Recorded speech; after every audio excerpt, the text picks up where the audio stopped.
Oh my. This picture. The twins. Oh, they may have been 2 weeks old when we had this. It's strange when you look at this picture, how Philip can look so harmless. He looks like he's excited and happy to be a dad. How can you turn into such a vicious person?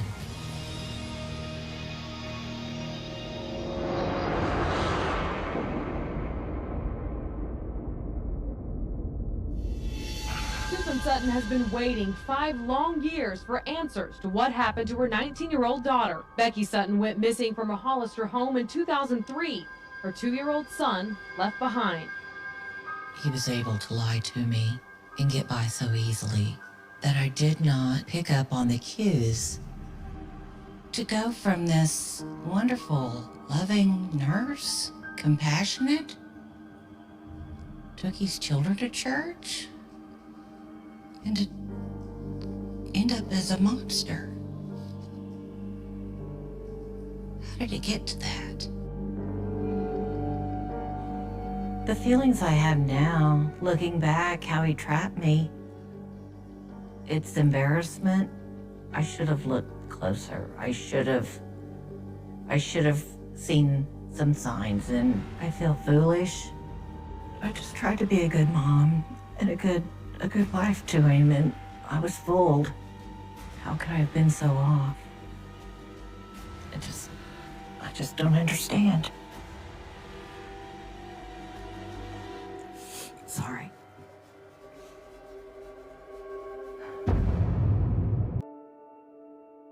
I was not looking for a relationship when I met Philip Dodd. I was not. My husband and I, at the time, went through a divorce. That was very, very devastating to me, realizing that I made a mess of something. Philip and I met in 2005, and I met him working at a long-term care facility. I was a registered nurse, and he was a licensed practical nurse, and I admired his practices as a nurse. Very competent, very caring. He also told me he had 2 children living with him that he had custody of, and that he took them to church. I thought, my gosh, it was almost like he was too good to be true.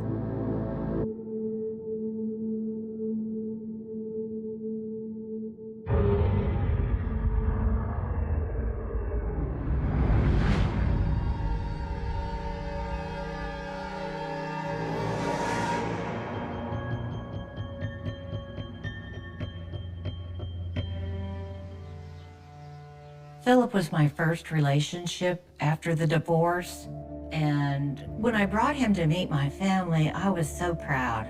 I knew they were going to be impressed. I knew they would see what I saw. And I was showing him off to my family and gaining their acceptance and approval. When we were there, Philip seemed to be blending in fine with them. I saw him visiting with everybody. It seemed to be a good mood.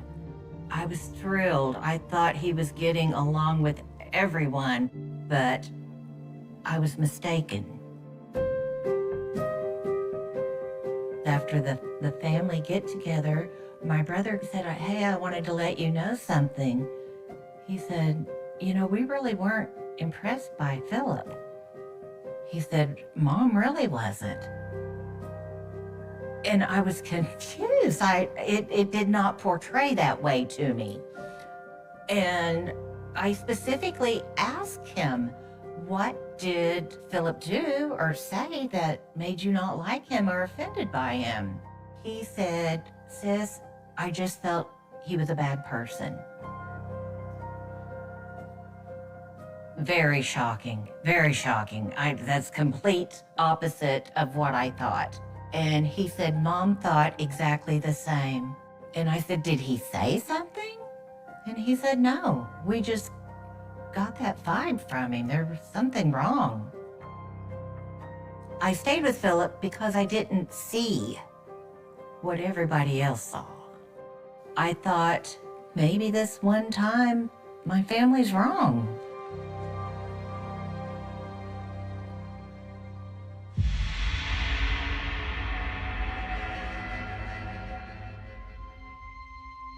I've been diabetic since I was 19, requiring insulin and frequent blood glucose checks. I believe with his nursing background, Philip wanted to care for me. He wanted to be checking to see if my blood sugar was good or if I needed to eat. He was very on top of that. It made me feel loved. It made me feel that he was very concerned and worried about me. One day, it was very odd. I became so sick, and I know my blood sugars were running high, and all I wanted to do was sleep. He appears to be taking care of me. He's checking my blood sugar, and oddly enough, he's giving me insulin. All I remember is him saying, "I'm giving you some insulin." I remember nothing after that. Nothing. I was in a haze the whole time I was there. I couldn't tell you remembering eating or anything. It's almost like he kept me there on purpose. In this state that I was in, it was almost as if I had been drugged. I was there, I'd say at least 3 days. Looking back at that event, after everything I found out later, it's frightening to say, but I've thought about that, if he could have been taking advantage of me while I was there, unconscious for those 3 days. That does cross my mind. And to this day, I still don't want to know. Do you think he's capable of that? I honestly think he's capable of that, yes. But again, I saw him as this great nurse, and he was taking care of me. So I tried to overlook the bad.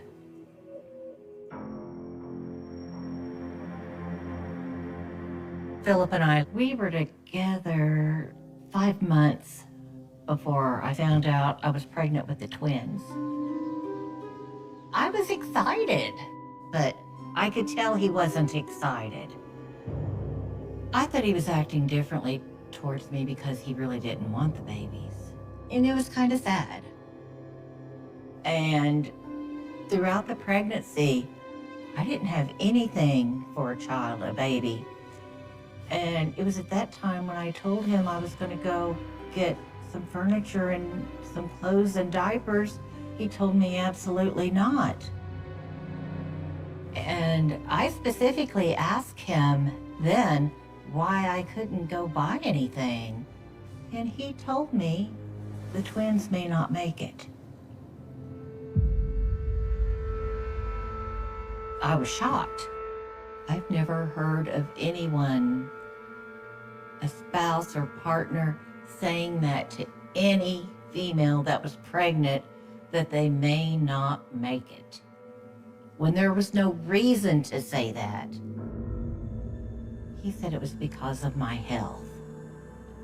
Just a generic response, that he knew that they probably wouldn't make it. For me, seeing this side of him, it breaks my heart. It breaks my heart for my children, that he could actually feel that way and not love them. But this goes deeper. A person that can say that to me is a monster. Monster. I don't know that he was planning on doing something to me to lose the babies, but it made me even more protective over him. It did. I knew something wasn't right.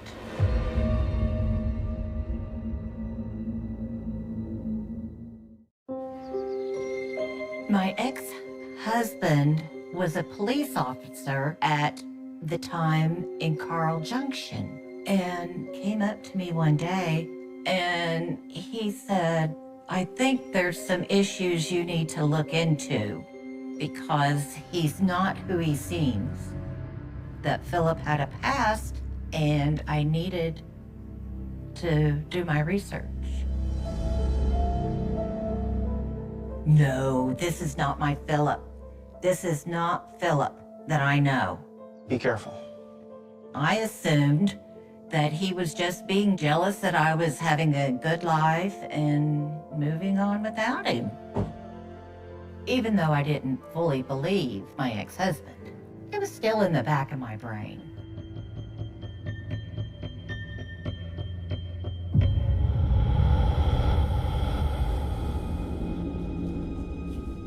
That evening, I went to ask, and I said to Philip, Okay.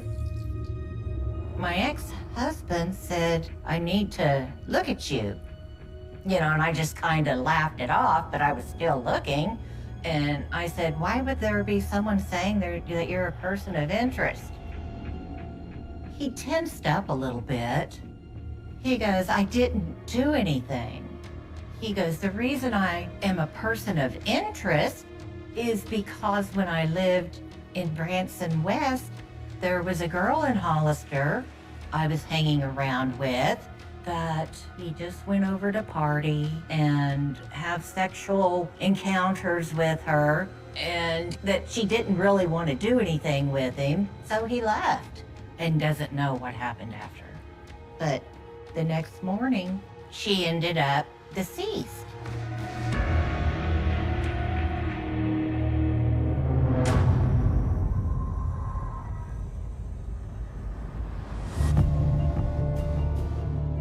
It was shocking when he told me that it was actually regarding someone that had died.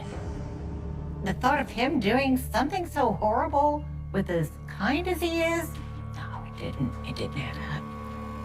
And I still believe to this day, I didn't want to believe that. I continued to deny the signs and say, that's not Philip.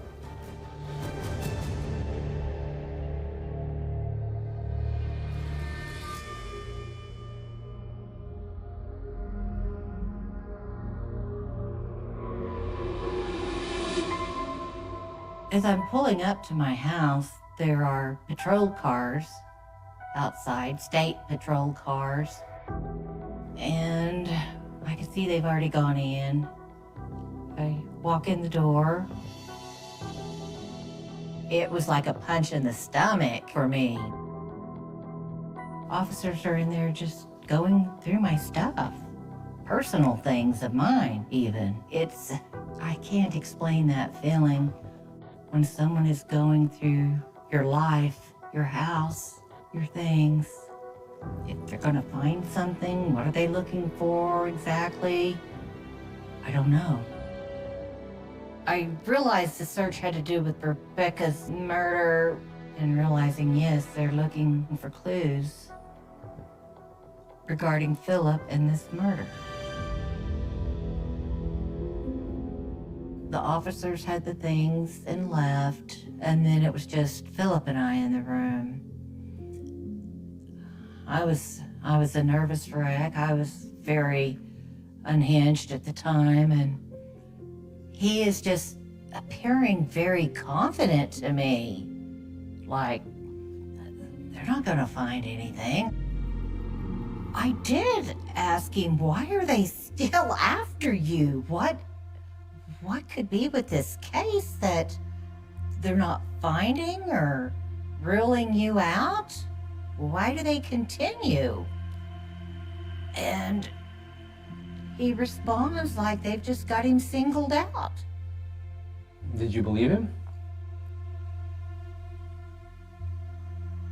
I partially believed him.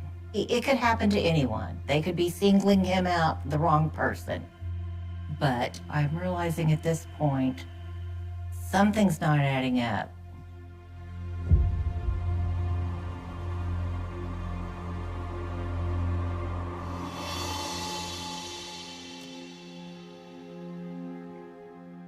Susan Sutton has been waiting 5 long years for answers to what happened to her 19-year-old daughter. Are re-examining the evidence, are talking to witnesses, past witnesses. Becky Sutton went missing from a Hollister home in 2003. Her 2-year-old son. It's just beyond imagination. I stopped staying with Philip immediately after the police came. I tell him I'm not coming back. I will not be back. I have moved out. I think I know this person, but what if I don't? That's the way I felt with Philip.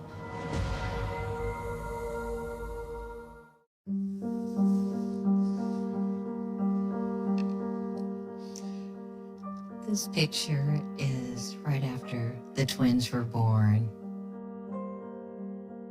At this time, he and I were separated. I was scared, not knowing what the future held with me and them, but I was gonna make it work. They renewed me. Oh, I love those kids. Looking back, it's hard to believe they could be so tiny and helpless. And I knew I wanted to protect them with all my might. Nothing else mattered in my life right then.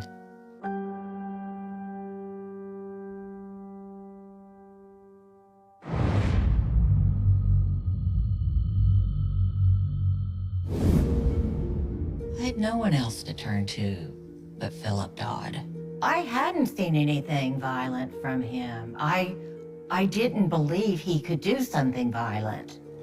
And again, I got scared and thought I had to have him.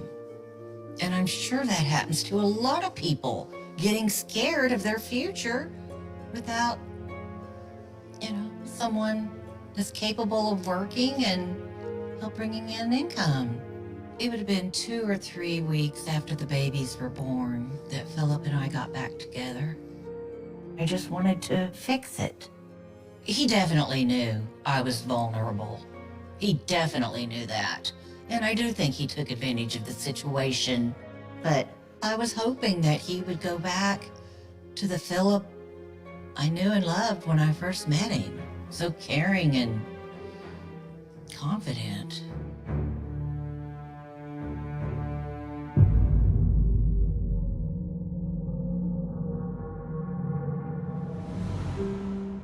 We were over by this wedding place where you can walk in and walk out and get married.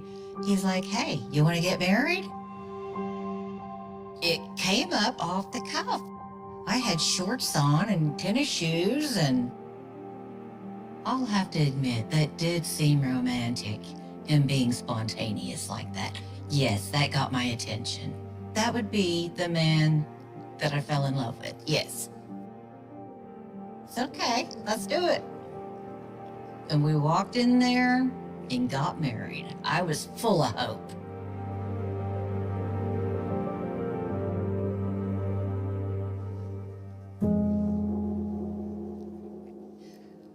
This was the wedding ring Philip gave me.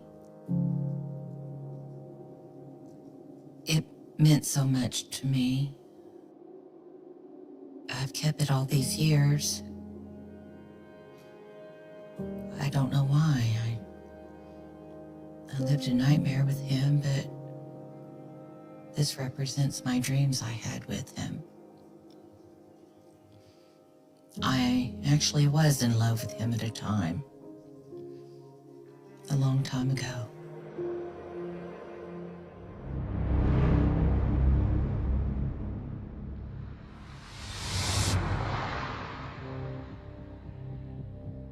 So one day, I was in the passenger seat.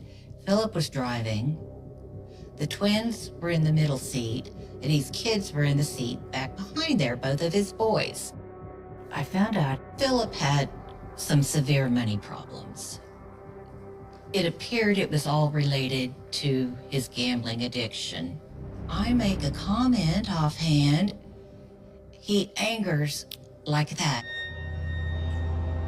I had never seen him that angry. I had seen him angry, but I'd never seen him like this. And I looked into his eyes. I didn't know who he was. The next thing I know, he's reached over from the driver's seat. He's got his hands around me, choking me. I thought, what do I do? I'd never had anyone choke me, so I didn't know what to do.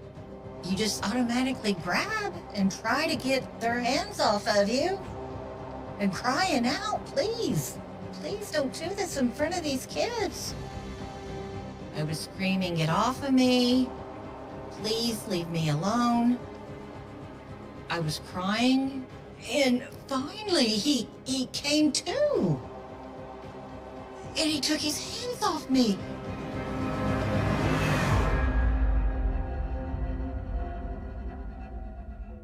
Very traumatic. I know it had to have been traumatic for his kids seeing that. And to him, it was nothing. It's like, you deserved it. You got me mad, you deserved it. I'm still crying and screaming. I was saying, you son of a bitch, get out of my damn vehicle. I said, don't come around me or these twins again. Don't ever come around us. You will never see me. And I got the heck out of there.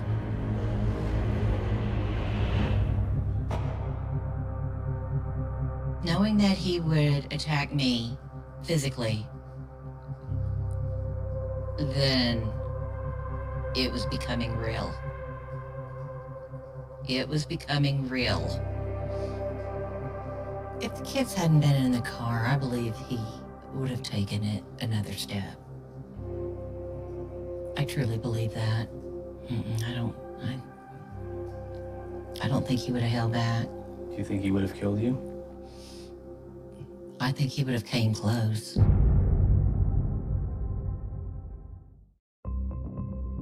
After that, I didn't feel safe. I was honestly scared for myself, seeing him in such a rage like I'd never seen before. He was getting worse, and I didn't want to fear what would come next.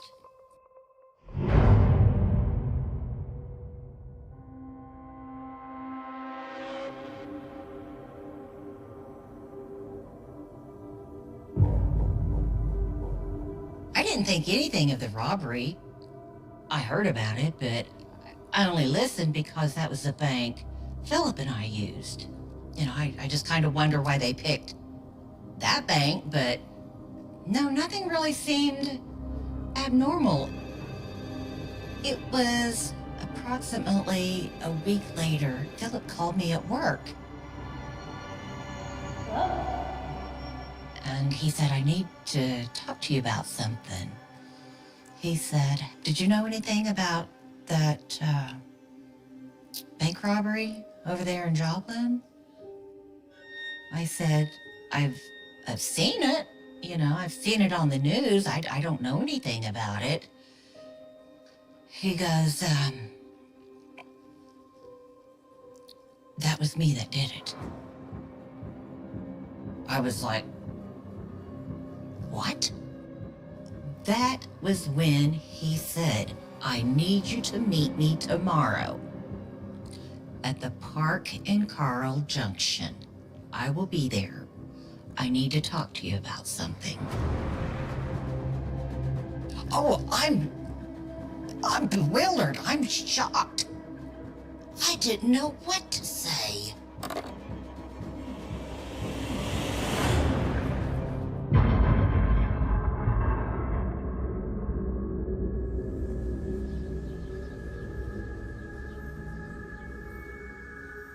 I didn't want to call the cops just yet. But yes, I was planning on something.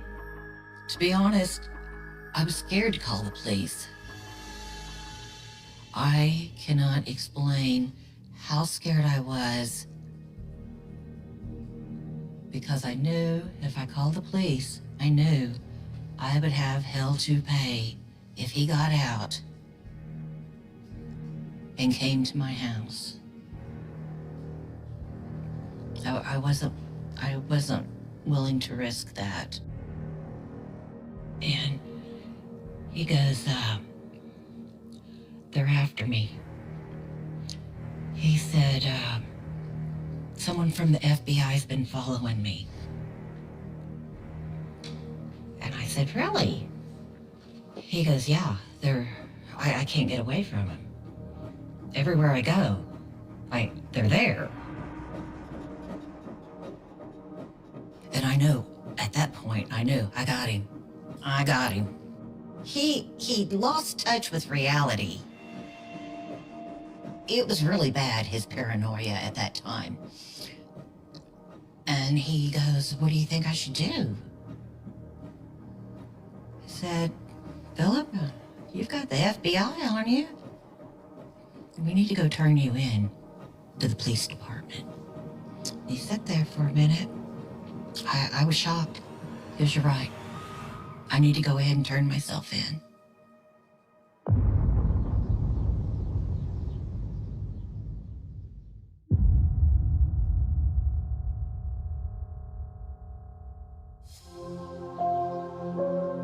When I walk through the front door of the police station and I say, I've got the person that you all are looking for that robbed the Joplin Metro Credit Union.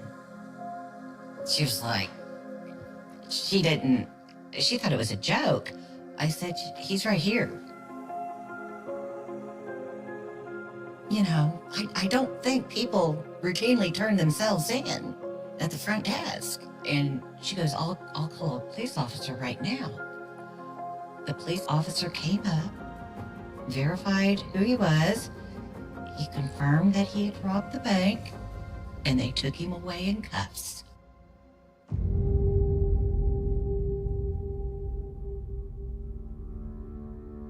I did speak to the patrolman for a moment, and he did tell me, he said, Sherry, we didn't have any prospects. We had no idea who had robbed that bank. And he probably would have gotten away with it. So he would have gotten away with it if you didn't convince him to turn himself in. Does that make this moment a little sweeter for you? Absolutely. Absolutely. It was the best day of my life.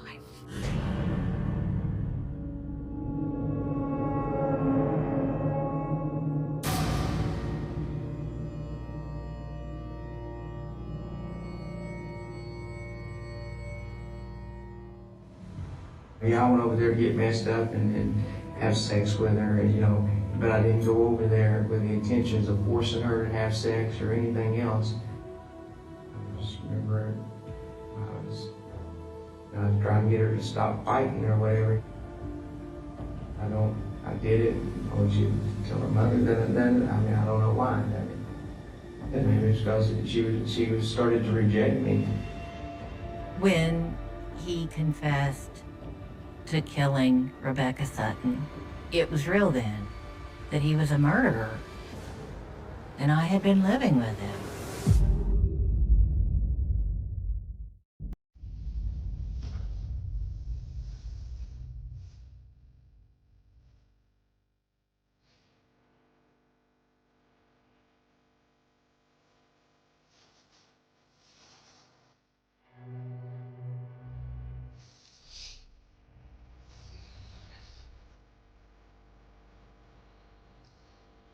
This is Philip's mugshot from the Missouri Department of Corrections. The first look at this picture, it alarmed me. It frightened me. I didn't realize seeing him in a picture like this would bother me so much. I look at his eyes, and this is frightening to look at. I know my pulse is racing and my heart is beating fast. I didn't know I was still so frightened of him. The thing that he had adamantly denied all those years, did it. And then I really wanted to know how he did it. I just remember I choked her. I went into a rage. I felt the life drain out of me, my stomach. Because it made me mad. But I relived it in my mind and I can't figure it out. I can't tell you why. Immediately went back to him choking me. And I thought to myself, I can't imagine this poor girl going through this and dying by his hands. And I had his hands around my throat. That just sent chills up and down my spine.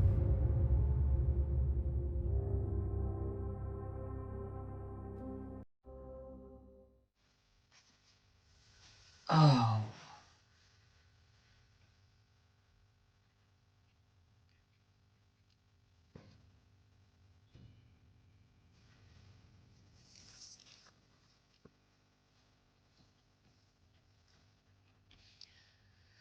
This is Rebecca Sutton. This innocent-looking girl. This is who he murdered. Look at that. She didn't deserve that. Beautiful-looking girl.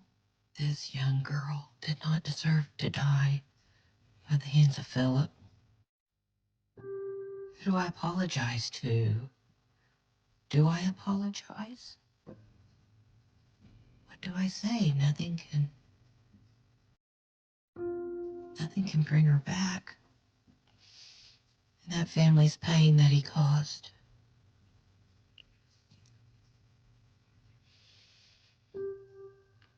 I think that's what bothers me more than anything.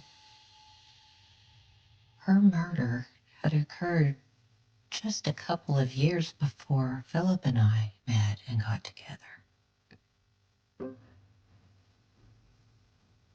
That is frightening. That he could kill a couple of years before meeting me. You can see she's happy with her life. And to take that away from her and her family, she was gone so long and they didn't know where she was. They had no answers.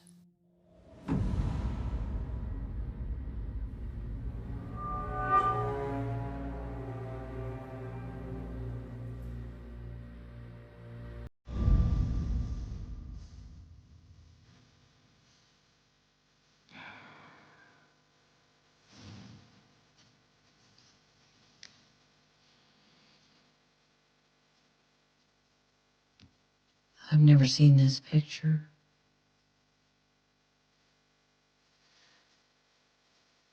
This is the forest where Philip hid her body. I understood he hid it underneath a rock ledge. I can't believe she was found there. I can't imagine a more disgraceful thing to do to someone's remains. No more respect for life than that. Under a rock ledge. Just let them decay there. While the family's crying out, where's our daughter?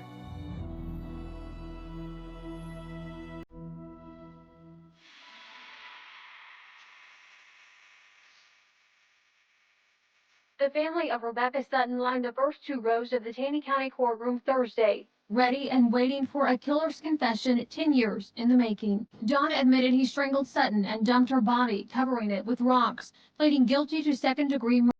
Have you pleaded the charge of second-degree murder?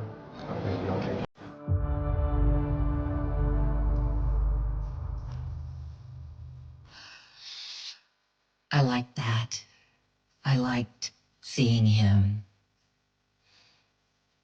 being judged for the crime that he committed, and seeing him admit that he did that.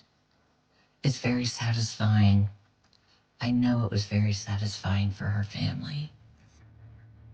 It is a weird feeling that he did fly under the radar for so long and was able to keep it so low key. He covered it very, very well.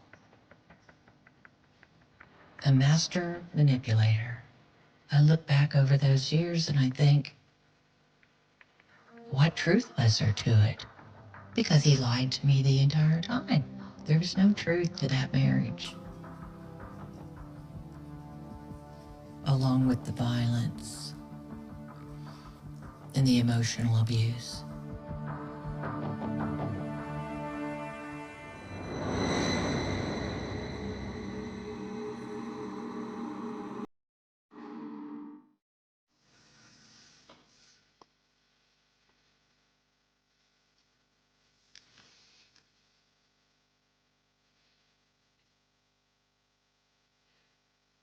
This is Philip again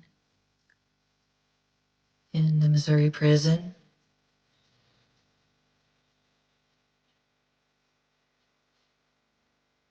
For some reason, he looks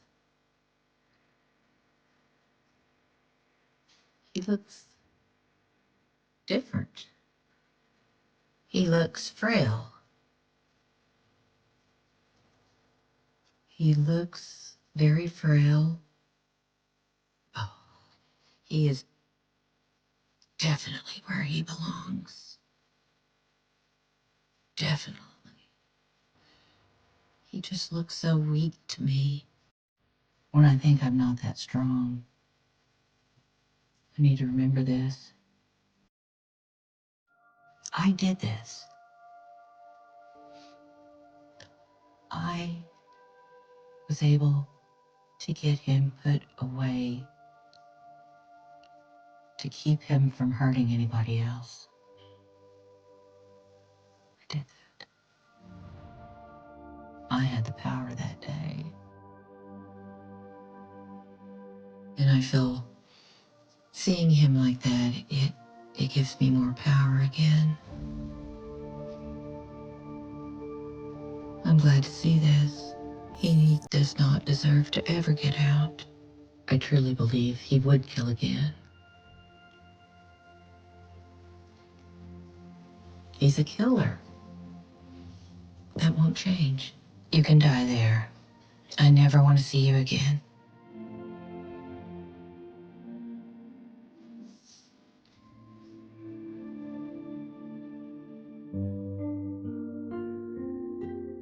Strangely, with my family saying something was off with him, now I can say I wish I did listen to them.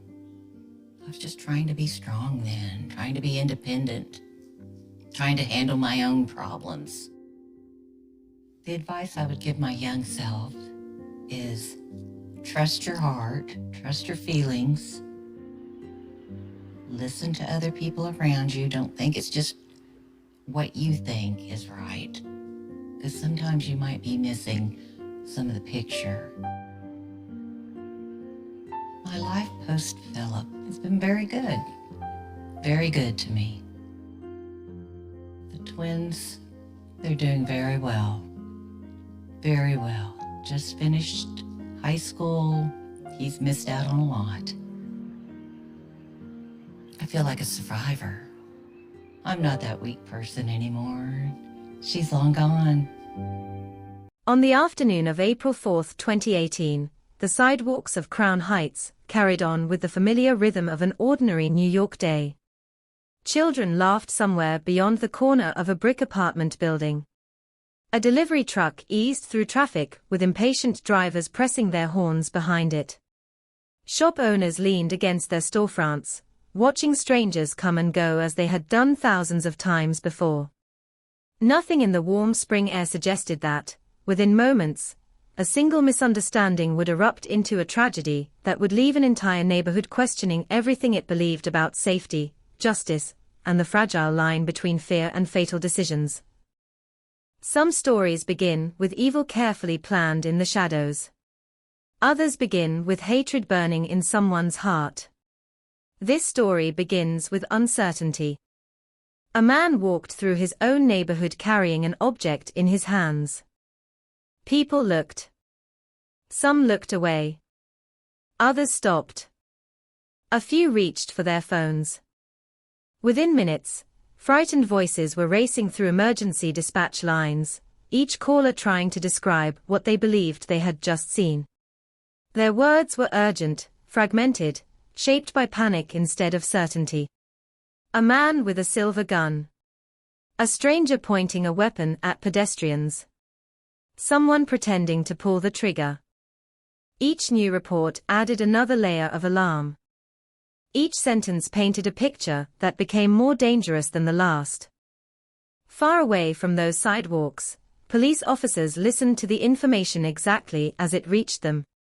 They were not seeing the streets through their own eyes. They were seeing them through frightened descriptions from strangers who believed lives were in immediate danger. Meanwhile, the man at the center of every phone call continued walking. His name was Saeed Vassal. By the end of that afternoon, he would become another name added to a list that had already shaken America. The encounter itself would last less than 10 seconds. 10 seconds. Less time than it takes to answer a simple question. Less time than a traffic light remains yellow. Less time than most people spend deciding whether to cross a busy street. Yet within those few seconds, 4 officers would fire 10 rounds. When the echoes faded and the smoke settled over the Brooklyn sidewalk, Saeed Vassal lay bleeding on the pavement. Only then did everyone realize the object in his hands had never been a handgun. It was part of a welding torch. A piece of metal. Harmless by itself. Deadly only because of what people believed it was. The questions began before the ambulance even left the scene. Could this have been avoided? Did the officers identify themselves clearly enough?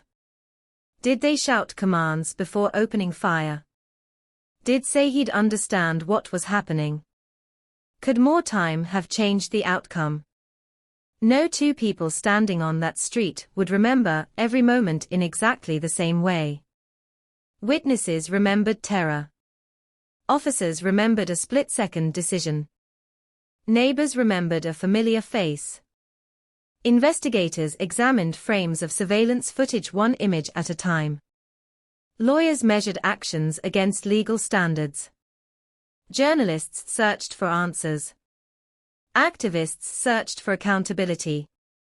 Families searched for peace they would never fully find. Long before investigators assembled reports filled with timelines, photographs, forensic diagrams, and witness interviews, the neighborhood had already begun telling its own story. To many residents of Crown Heights, Saeed was not an anonymous stranger. He belonged there. People recognized his face. They knew his smile. They had watched him wander the streets talking to himself, greeting familiar shopkeepers, laughing unexpectedly, sometimes behaving in ways that seemed confusing, sometimes disappearing for days before returning again. Many knew he struggled with bipolar disorder. Many had seen him during difficult periods when reality seemed to drift away from him. Yet despite those struggles, countless neighbors insisted they had never known him to be violent. That familiarity would become one of the deepest wounds left behind. Because once the headlines spread across television screens, millions of people saw only a grainy surveillance video and a police shooting. The neighborhood saw someone they believed should have made it home. Across America, the timing could not have been more explosive. Communities were already engaged in painful conversations about policing, race, mental illness, and deadly force. Every new incident reopened old scars before previous ones had time to heal. Every video seemed to divide the country into opposing camps. Every investigation appeared to leave one side convinced justice had prevailed while another believed justice had failed. The death of Saeed Vassal entered that national conversation almost immediately. Some people looked at the surveillance footage released by authorities and believed the officers had responded exactly as anyone would when confronted with what appeared to be an armed suspect. Others watched the same footage and saw something entirely different. They saw a man living with mental illness. A man carrying scrap metal. A man who never truly understood why armed officers suddenly surrounded him. The footage answered certain questions. It created many more. For every person convinced the officers had no choice, another remained convinced there had always been another option. Perhaps that is why this case continues to be remembered years later. Not because every fact is disputed. Many facts are not. Emergency calls were placed. Officers responded. Shots were fired. Saeed died. The object was not a firearm. Those facts remain unchanged. Everything surrounding those facts continues to spark debate. What exactly did the officers perceive during those final moments? How quickly did events unfold from their perspective? What did witnesses actually hear? Did commands come before the shooting, or were the gunshots the first unmistakable sound? Memory becomes unreliable when fear enters the picture. Seconds stretch into minutes. Silence feels longer than it truly is. Even honest witnesses often describe the same event differently. Investigators understand this. Psychologists understand this. Jurors learn this. Yet families living through tragedy rarely find comfort in understanding how memory works. They simply want answers. Behind every police report stood a grieving family preparing to bury a son. Behind every official statement stood officers who knew their actions would be examined under an unforgiving national spotlight. Behind every protest sign stood ordinary citizens carrying years of frustration that extended far beyond a single afternoon in Brooklyn. This was never just about one object mistaken for another. It became a story about perception. About assumptions. About how quickly human beings are forced to make irreversible decisions. Imagine walking down a familiar street you have known for years. The buildings never change. The corner stores still display fruit outside their doors. Neighbors recognize one another without speaking. Children race bicycles across cracked sidewalks. Then, without warning, those ordinary streets become the setting for an event replayed endlessly on television. Every security camera. Every eyewitness account. Every photograph. Every frame frozen and analyzed. An ordinary afternoon transforms into history. The place where people once bought groceries becomes known for something entirely different. For Crown Heights, April 4, 2018 became one of those days. Time divided itself into before and after. Before the gunfire. After the gunfire. Before uncertainty. After endless questions. Years later, people still return to those few unforgettable seconds, searching for something that may not exist. A perfect answer. Perhaps that is what makes this case so haunting. There is no hidden conspiracy waiting to be uncovered. There is no mysterious serial killer hiding behind a false identity. There is no elaborate criminal mastermind. Instead, there is something far more unsettling. A chain of ordinary human decisions, made under extraordinary pressure. A frightened caller. A dispatcher repeating urgent information. Officers responding to what they believed was an active threat. A man whose mental illness shaped how he experienced the world around him. An object that looked enough like a gun to convince complete strangers their lives were in danger. Every piece of the puzzle appears understandable when viewed separately. Together, they ended in irreversible tragedy. As we begin this journey, it is important to remember that this story does not ask us to choose easy heroes or obvious villains. Real life rarely offers that comfort. Instead, it forces us to examine fear, perception, mental illness, policing, and the unimaginable weight carried by decisions measured not in minutes, but in heartbeats. Because somewhere between what people believed they saw and what was actually true, a life ended. Somewhere within less than 10 seconds, countless futures changed forever. And somewhere inside those 10 seconds lies one of the most difficult questions modern America continues to face. How can a misunderstanding become a death sentence before anyone realizes a mistake has been made? That question would echo far beyond the streets of Brooklyn. It would travel through courtrooms, community meetings, television studios, police academies, family homes, and city halls. It would become part of a national conversation that remains unfinished even today. Before we can understand those final seconds, however, we must first understand the man at the center of them, the neighborhood that knew his name, and the ordinary life that existed before a single afternoon transformed everything forever. The neighborhood woke slowly, as it always did. Long before the streets filled with traffic and impatient horns echoed between rows of brownstones, Crown Heights carried a quieter rhythm. Metal security gates rattled upward one by one. The scent of fresh coffee drifted from family-owned cafes. Bakery windows fogged from the warmth of ovens working before sunrise, while buses rolled through nearly empty intersections, carrying nurses ending overnight shifts, and construction workers beginning another long day. To someone visiting Brooklyn for the first time, Crown Heights could appear chaotic. Different languages floated through the air within the span of a single block. Jamaican patois mixed with English. Spanish conversations blended with Haitian Creole. Hebrew could be heard outside synagogues.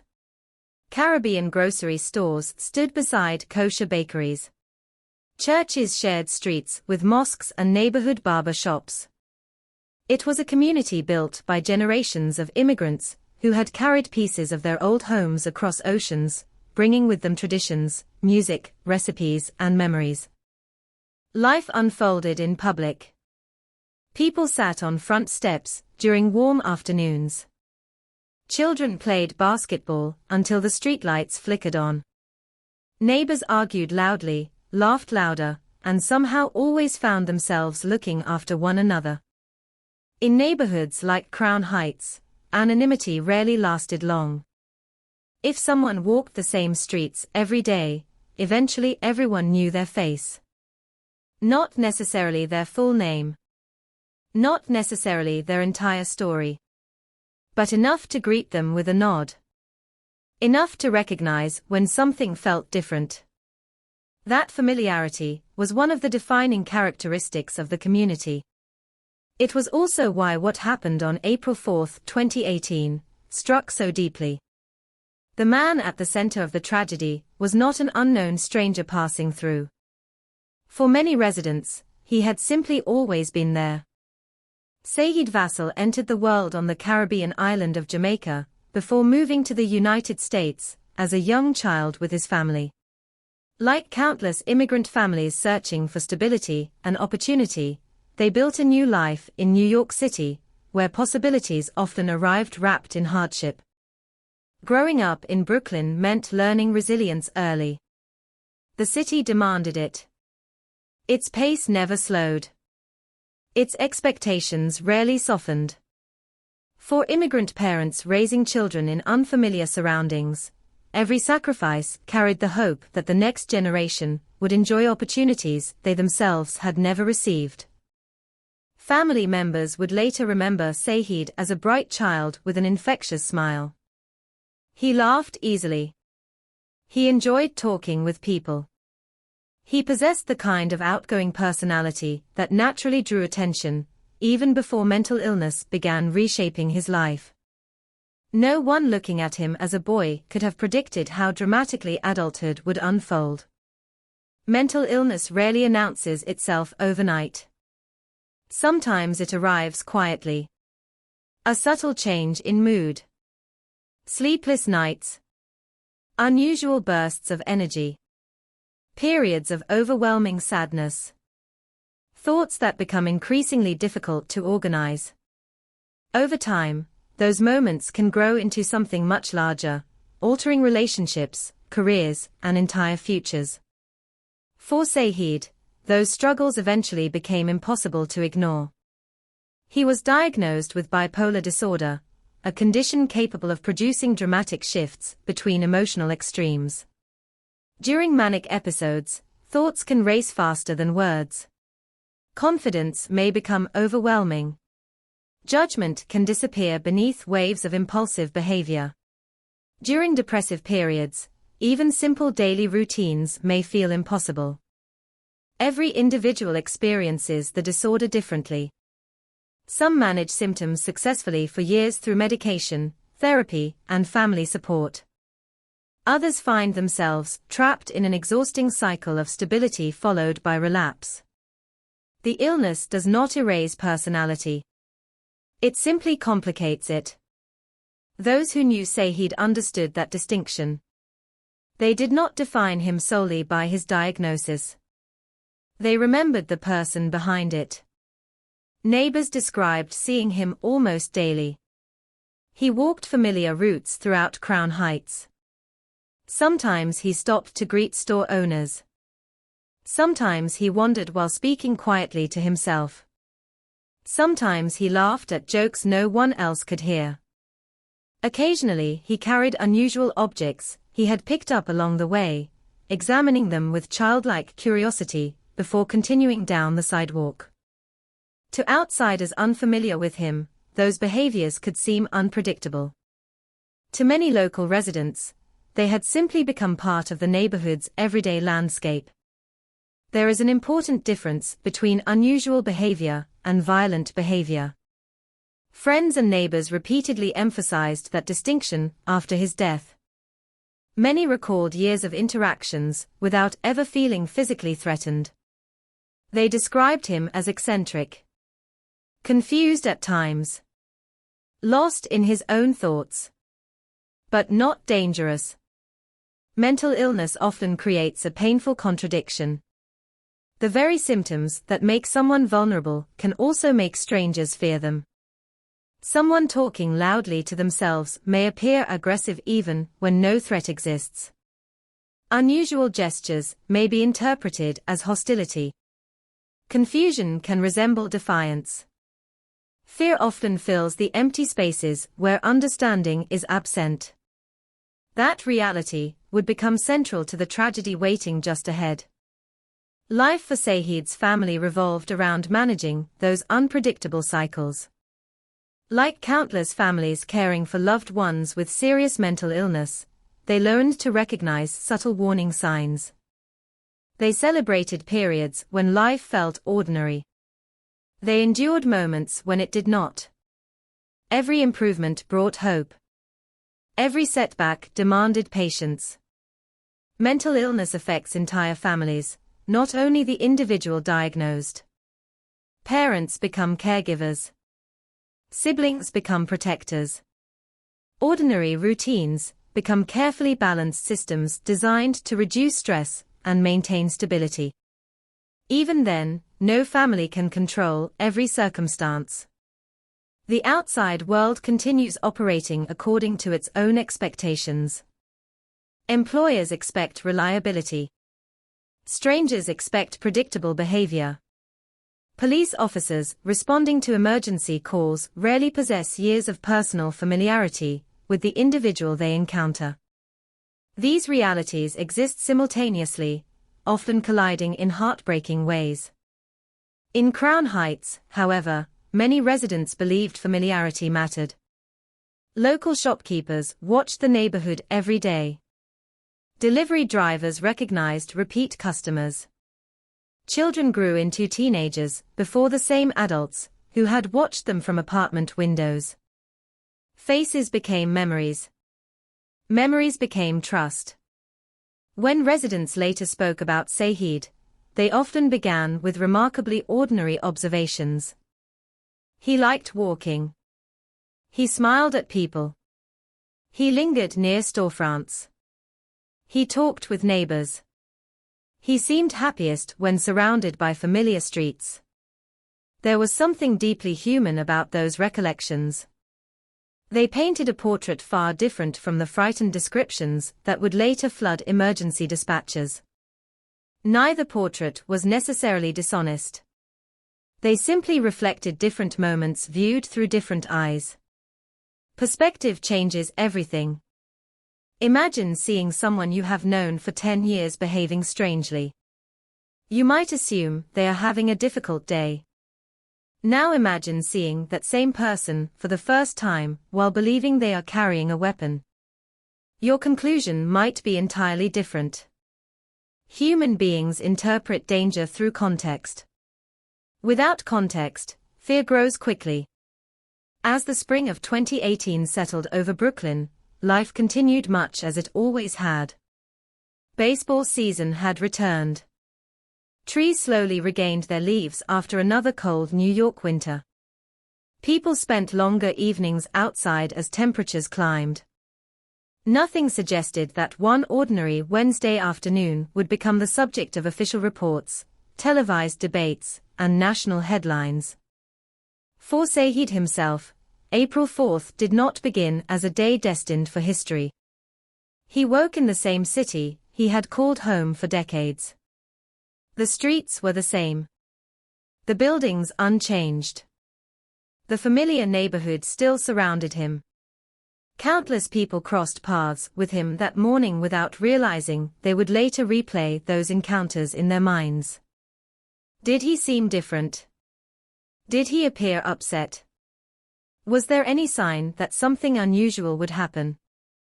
Questions like these often emerge only after tragedy. At the time, they rarely seem important. Somewhere in Brooklyn, teachers instructed classrooms full of children. Office workers answered emails. Taxi drivers searched for passengers. Families planned dinner. Store owners counted inventory. Life moved forward without hesitation. None of them knew they were sharing their afternoon with a story that would soon command national attention. The city itself seemed indifferent. New York has always possessed an extraordinary ability to absorb countless personal stories simultaneously.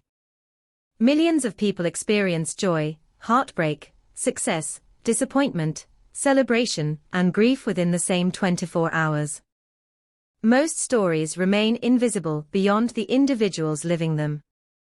Occasionally, one breaks through.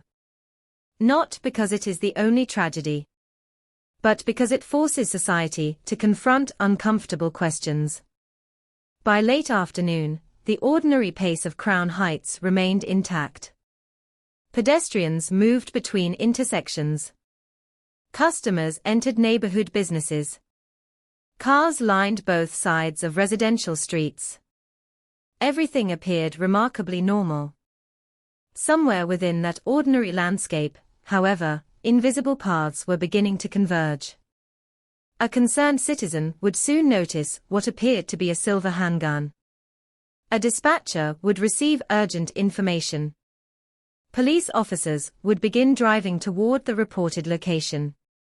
Neighbors would continue their routines, unaware that familiar streets were about to become the setting for irreversible violence.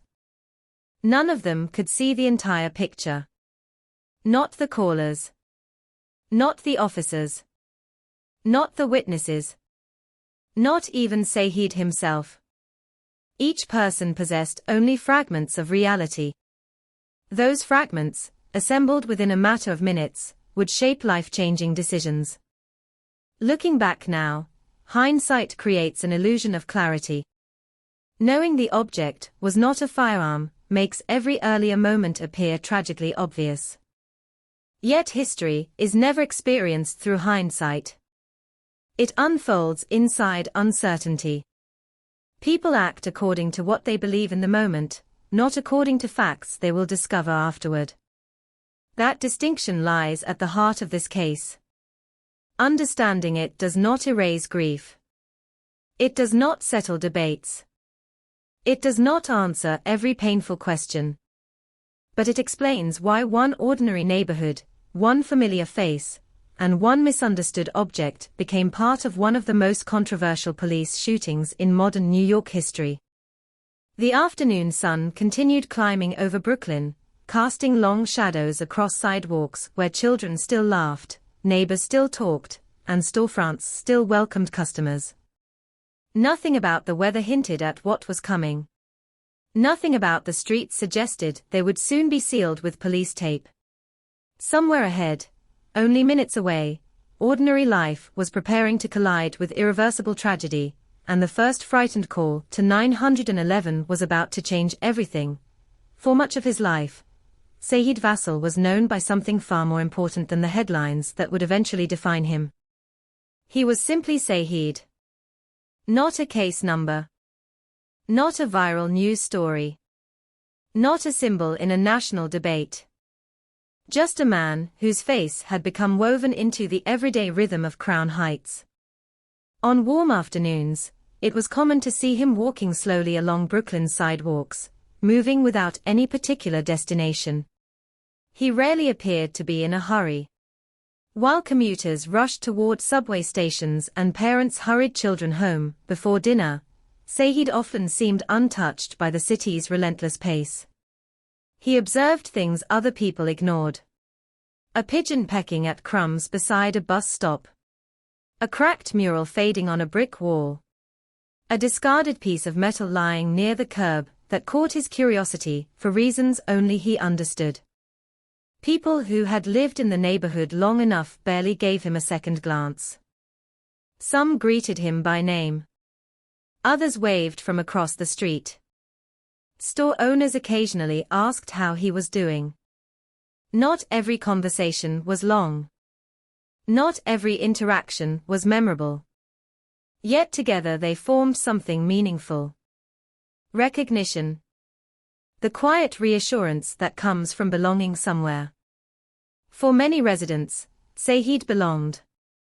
That sense of belonging had been built over years. His family had settled in Brooklyn after immigrating from Jamaica, joining thousands of Caribbean families who had transformed sections of the borough into vibrant communities filled with familiar accents, traditional food, music, and shared experiences. Their hopes were not unusual. Like countless immigrant parents, they dreamed of stability, opportunity, and a future brighter than the one they had left behind. As a child, Saeed was remembered as energetic and naturally social. He smiled easily. He enjoyed making people laugh.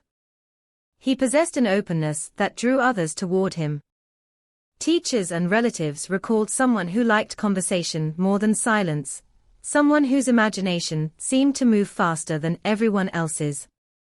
There was nothing in those early memories that hinted at the complicated path waiting ahead. Mental illness rarely announces itself dramatically in the beginning. Sometimes it arrives disguised as personality. Someone suddenly becomes unusually talkative. Someone stays awake for days without appearing tired. Ideas pour out faster than conversations can keep up. Friends may admire the energy before realizing it never slows. Then, without warning, the energy disappears. The same person who could not stop speaking struggles to leave bed. The world grows heavier. Simple decisions become exhausting. Hope becomes difficult to recognize. For individuals living with bipolar disorder, these shifts are not ordinary mood swings. They can fundamentally reshape perception, judgment, and behavior. For families, learning to navigate those changes can become a lifelong commitment. Saeed's relatives faced that reality together. There were periods when life felt relatively stable. Then came episodes that disrupted routines once again. Doctor appointments, medication adjustments, hospital visits. Moments of optimism followed by disappointment.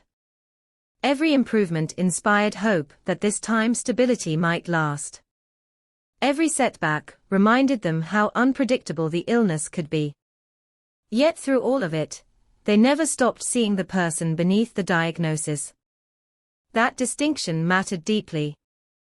Too often, severe mental illness reduces an individual to a label. People begin introducing someone by their condition instead of their name. The illness becomes their identity. Their humanity slowly disappears beneath medical terminology. Those closest to Saeed resisted that. They remembered birthdays, family gatherings, shared meals, jokes, arguments, ordinary moments that had nothing to do with hospitals or diagnoses. They remembered a son, a brother, an uncle, a friend. Not simply a patient. Life inside Crown Heights reinforced that identity. The neighborhood had watched him grow older. Children who once played beside him eventually became adults raising families of their own. Years passed, but Saeed remained a familiar presence. Some days he seemed cheerful. Other days he appeared withdrawn. Occasionally he spoke aloud to himself while walking. Sometimes he laughed unexpectedly. At other moments he examined random objects with remarkable fascination, holding them up to the light, as though discovering hidden meaning invisible to everyone else. To strangers, these behaviors could seem unsettling.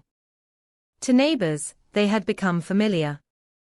One local resident would later describe seeing him so often that noticing him no longer felt unusual. He was simply part of the neighborhood. Like the corner grocery store. Like the old church bell ringing every Sunday morning. Like the elderly man feeding pigeons in the park. His presence blended into the daily landscape. That familiarity shaped how many people interpreted his behavior. When Saeed wandered while speaking to himself, neighbors often assumed he was experiencing another difficult day. They did not immediately fear violence. Instead, they recognized vulnerability. There is a profound difference between recognizing someone and merely seeing them. Recognition carries history, memory, context.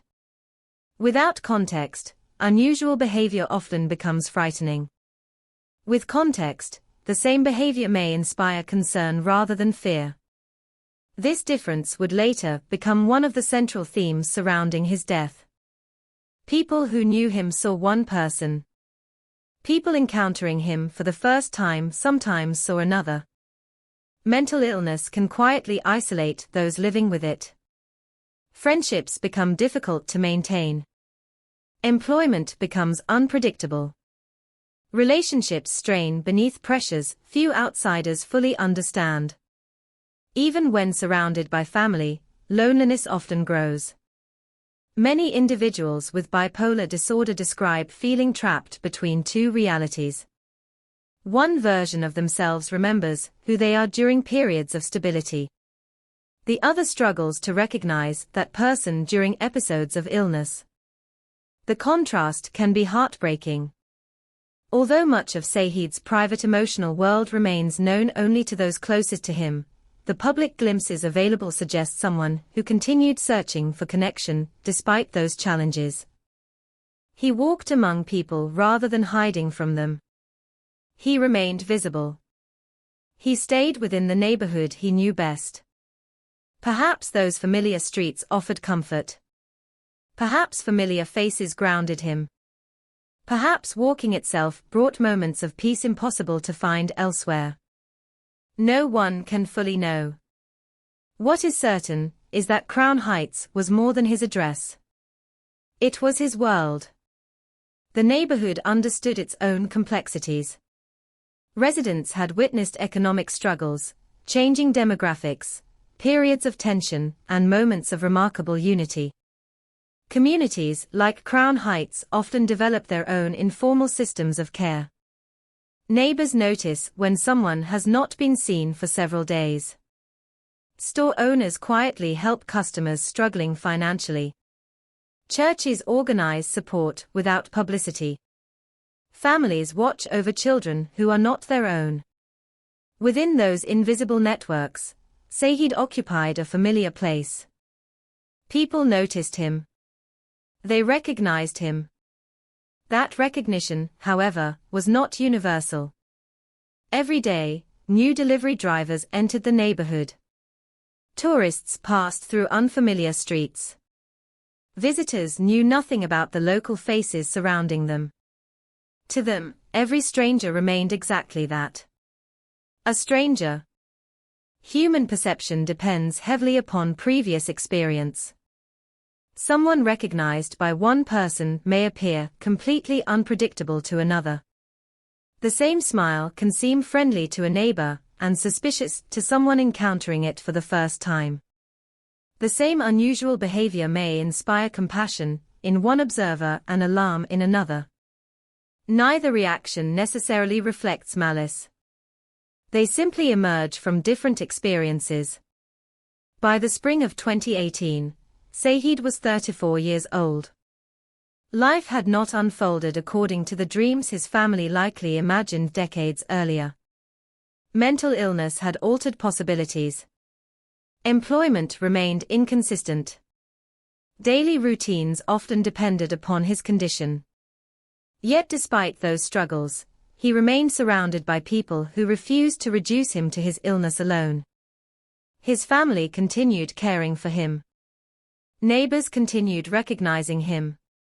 His community continued including him in the ordinary fabric of neighborhood life. No one could predict how quickly everything would change. The object that would later become infamous had no special significance before that afternoon. It was merely a discarded piece of metal from a welding torch. Something another person might have ignored without a second thought. To Saeed, it appears to have been little more than an interesting object he picked up while walking. There is no verified evidence suggesting he believed it was an actual firearm. Nor is there evidence that he intended to carry out an armed attack. What is documented is that surveillance footage later showed him pointing the metallic object toward pedestrians in a manner that alarmed multiple witnesses, causing them to believe it was a handgun. Those frightened observations would soon set irreversible events into motion. Yet at that moment, none of the people watching him knew his name. They did not know his medical history. They did not know neighbors considered him harmless. They did not know he had spent years walking those same streets. All they saw was a man appearing to point what looked like a silver pistol. Fear often compresses human judgment into its simplest form. Danger. Safety. Run. Call for help. There is rarely time for deeper understanding. Meanwhile, somewhere nearby, neighbors who recognized Saeed continued with their ordinary routines, unaware that strangers were interpreting familiar behavior through entirely different eyes. Two realities now existed simultaneously. In one reality, Saeed was a long-time resident struggling with mental illness. In the other, he appeared to be an armed man threatening innocent people. Neither group could see the other's perspective. Neither understood how quickly those realities were about to collide. As the afternoon wore on, the distance between misunderstanding and catastrophe became measured not in miles, but in minutes. Soon, frightened voices would reach emergency dispatchers. Police officers would receive reports describing an active threat. Vehicles would begin moving toward Crown Heights, with lights flashing and adrenaline already rising. The quiet routines of an ordinary Brooklyn neighborhood would give way to confusion, fear, and irreversible decisions. For now, however, Saeed Vassal remained what he had been for years, a familiar figure walking familiar streets, carrying invisible struggles that most people would never fully understand, unaware that his life was approaching the final moments of a story that would one day be debated across courtrooms, newsrooms, police academies, and dinner tables throughout America.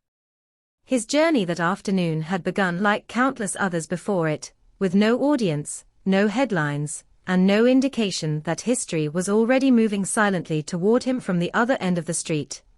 The afternoon sun hung low enough to cast long shadows across the sidewalks of Crown Heights, softening the hard edges of apartment buildings and storefronts with the golden light that often settles over New York in early spring. It was one of those ordinary afternoons that seemed almost predictable. Traffic moved in uneven waves. Delivery vans stopped briefly before disappearing into the flow of city streets. Parents hurried toward schools to collect their children. Teenagers laughed loudly outside corner stores, their voices blending with the distant rumble of trains passing overhead. Nothing appeared out of place. At least, not at first. Saeed Vassal continued walking through the neighborhood he had known for most of his life. His pace was unhurried. There was no sign that he was running from anyone or chasing anyone. He wandered as he often had, seemingly absorbed in his own thoughts, carrying a metallic object that had attracted his attention. To him, it may have been nothing more than another unusual item discovered along the sidewalk. To everyone else, it looked very different. The object reflected sunlight as he moved. Its metallic surface flashed briefly whenever he changed direction. From certain angles, its narrow shape closely resembled the barrel of a silver handgun. That similarity would become the foundation of everything that followed. Several people noticed him. Most continued walking. Others slowed their pace. One person looked over a shoulder, uncertain whether to keep moving or stop. Another instinctively guided a child closer. A delivery worker paused beside his truck, watching from a distance.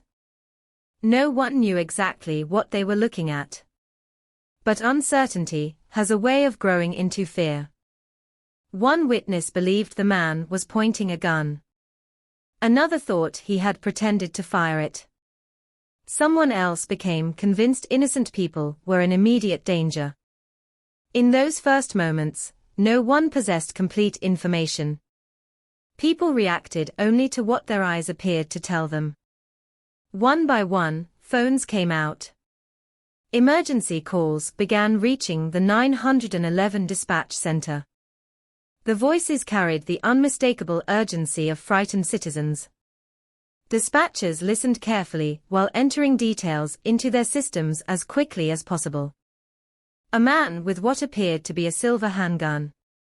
Pointing it at pedestrians. Acting erratically. Possibly pulling the trigger.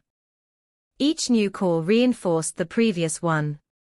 To dispatchers, the reports sounded increasingly consistent. Different callers, different voices, but similar descriptions. When multiple witnesses independently describe what appears to be an armed individual threatening the public, emergency operators have little choice but to treat the situation as real until proven otherwise. Every second matters. Every delay carries the possibility that someone could be injured or killed. The information was immediately relayed to police units in the area. The language remained urgent. An armed man. Possible firearm. Threat to civilians. For officers hearing those words over the radio, there was little room for doubt. They were not receiving information about a man carrying scrap metal. They were responding to reports of an individual believed to be pointing a handgun at innocent people. Adrenaline begins long before officers arrive at scenes like this. The mind starts preparing for confrontation. Heart rates increase. Attention narrows. Training takes over. Every movement becomes focused on locating the reported threat before someone else gets hurt.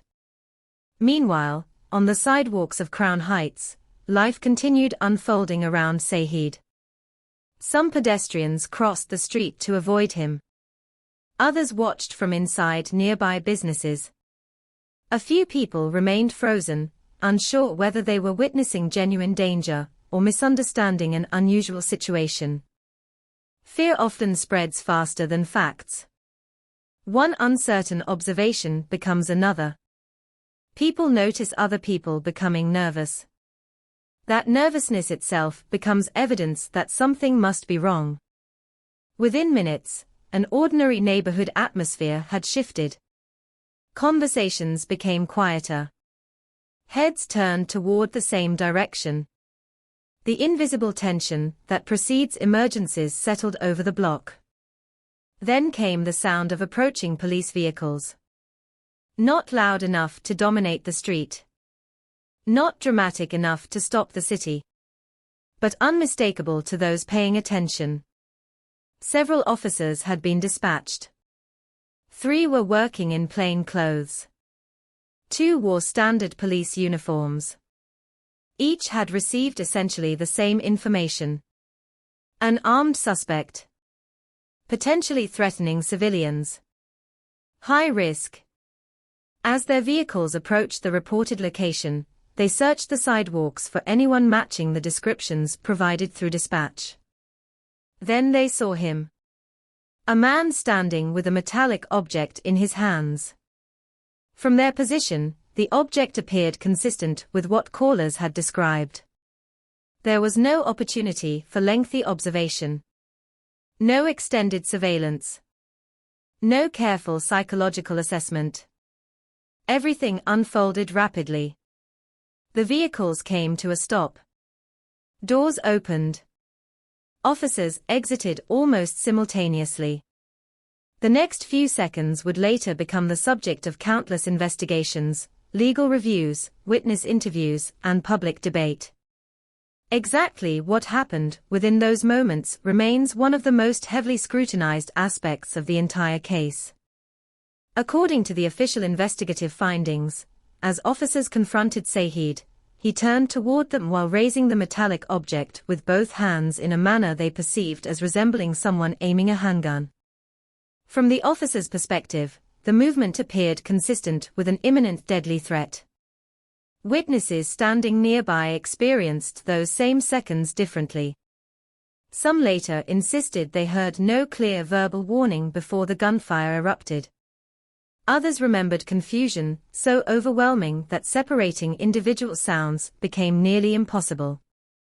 The officers, however, maintained that commands were given. They reported shouting for him to drop the object before opening fire. Whether every witness heard those commands remains disputed. Busy city streets are filled with competing sounds. Traffic. Engines. Construction equipment. Conversations. Human memory itself becomes less reliable during moments of extreme stress. Investigators would later compare testimony from numerous witnesses, surveillance footage, forensic evidence, and officer statements in an effort to reconstruct those final moments as accurately as possible.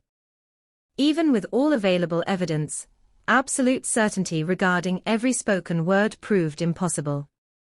One fact, however, is undisputed. The encounter happened incredibly fast.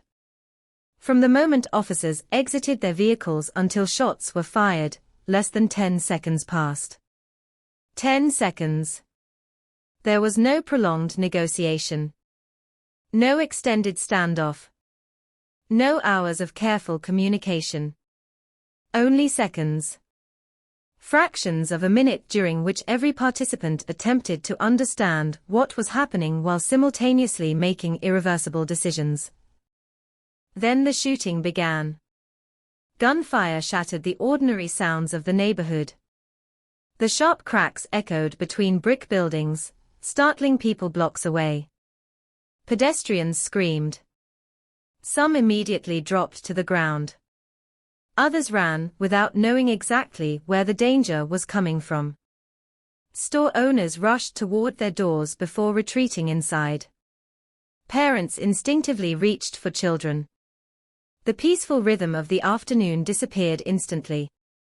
4 officers fired their weapons. 10 rounds in total. The burst of gunfire ended almost as quickly as it had begun. When the echoes faded, Saeed Vassal lay motionless on the pavement. Multiple bullets had struck him. His body remained where it fell as officers cautiously approached, still believing they had confronted an armed suspect. In shootings involving perceived firearms, officers are trained to assume danger continues until the weapon has been secured. Those first moments after the shooting remained tense. No one knew whether additional threats existed. No one knew whether the suspect was still capable of firing. The officers closed the distance carefully. Only then did reality begin replacing assumption. The object lying near Saeed was not a handgun. It was part of a welding torch. A small metallic component. Cold. Solid. Entirely incapable of firing a bullet. The realization arrived too late. There was no hidden firearm nearby. No ammunition. No evidence that he had been carrying an actual gun. The object that had generated multiple emergency calls had only resembled one from a distance. Emergency medical assistance was requested immediately. Paramedics arrived quickly, working with urgency despite the devastating injuries. Every minute after traumatic gunshot wounds matters. Medical personnel did everything possible as they transported Saeed toward Kings County Hospital. Despite those efforts, the injuries proved catastrophic. He was pronounced dead later that day. News spread through Crown Heights with astonishing speed. Before television crews arrived, neighbors were already gathering. People recognized the location. Some recognized the victim. Disbelief spread from one conversation to another. No. It couldn't be Saeed. Someone must have made a mistake.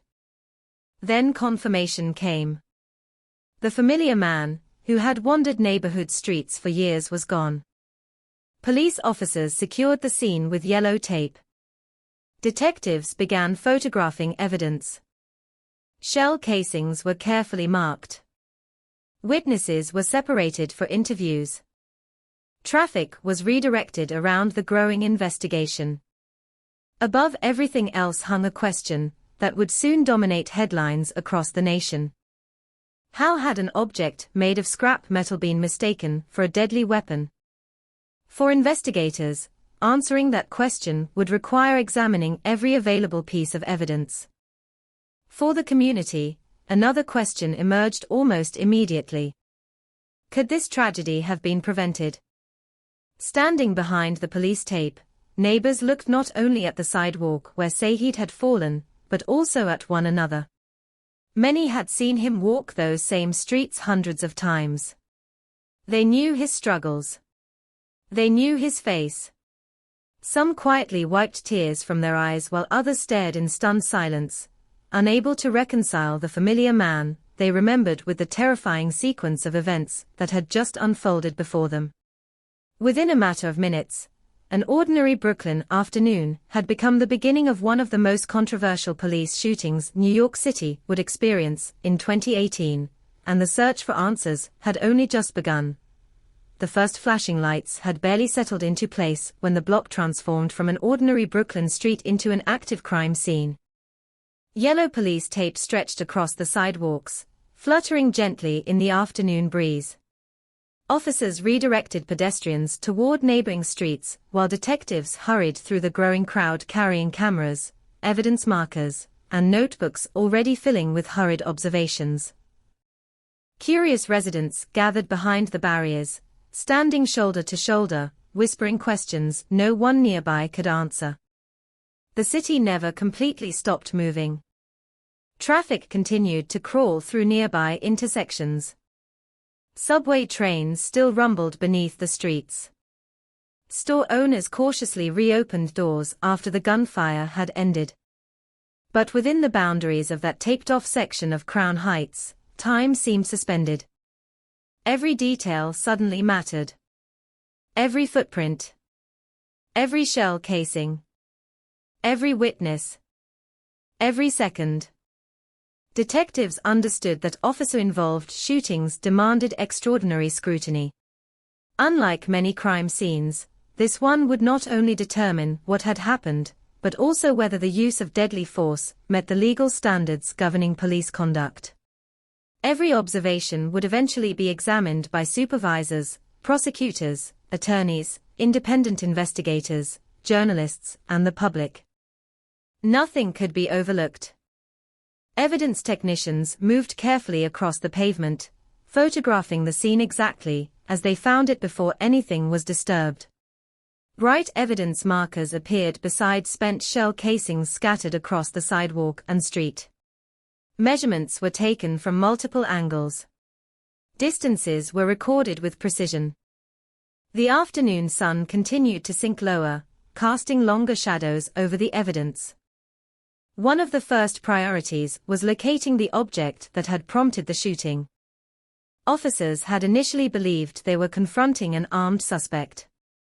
Now investigators needed to determine exactly what that object was. It lay only a short distance from where Saeed had fallen.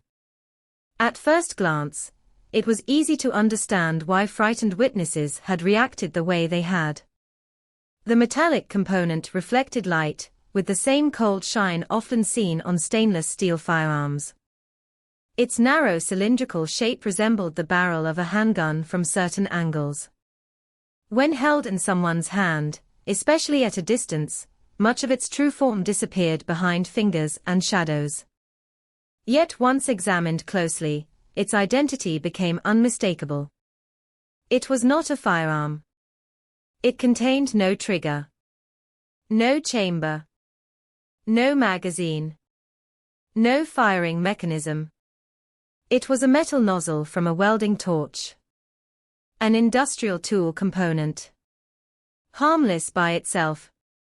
Detectives photographed it repeatedly before carefully placing it into evidence. That single object would become one of the most discussed pieces of physical evidence in the entire investigation. Nearby, investigators searched the surrounding area. If Saeed had actually possessed a firearm, there might be additional evidence nearby. A discarded weapon. Loose ammunition. A holster. Anything. Nothing was found. Every search reinforced the same conclusion. No gun existed.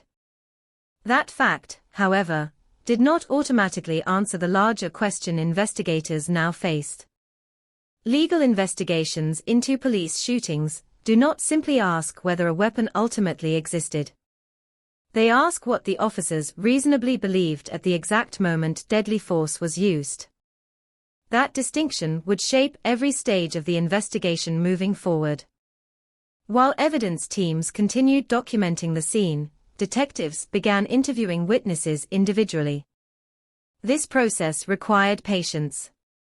Memories formed during traumatic events are often fragmented.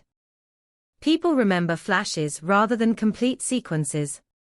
Some recalled seeing Saeed walking calmly. Others remembered him raising the metallic object. Some insisted they heard officers shouting commands. Others were equally certain they heard only gunfire. No two accounts matched perfectly. This inconsistency was not unusual. Psychologists have long documented how stress affects perception. People standing only a few feet apart often describe the same event differently. Their differences do not necessarily indicate dishonesty. Fear alters attention. The brain prioritizes survival over perfect observation. Investigators therefore avoided relying upon any single witness alone.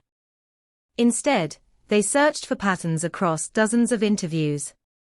Several residents offered remarkably similar descriptions of Saeed himself. Many recognized him immediately. They explained that he lived nearby, that he frequently walked through the neighborhood, that he struggled with mental illness. One elderly resident quietly shook his head while speaking with detectives. He had seen Saeed countless times over the years. Never once, he said, had he believed the man intended to hurt anyone. Another local business owner expressed similar sentiments. He described Saeed as unpredictable at times, but not violent. Several neighbors emphasized the same point repeatedly. He belonged here.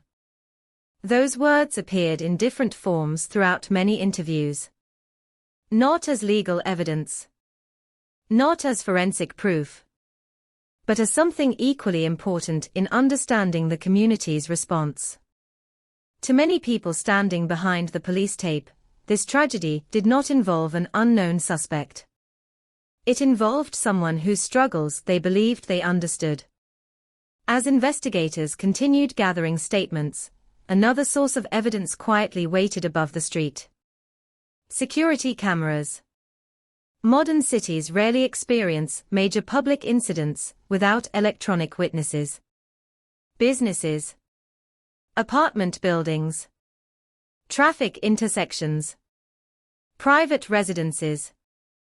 Many maintain surveillance systems operating continuously, recording ordinary life, until extraordinary moments suddenly unfold before them.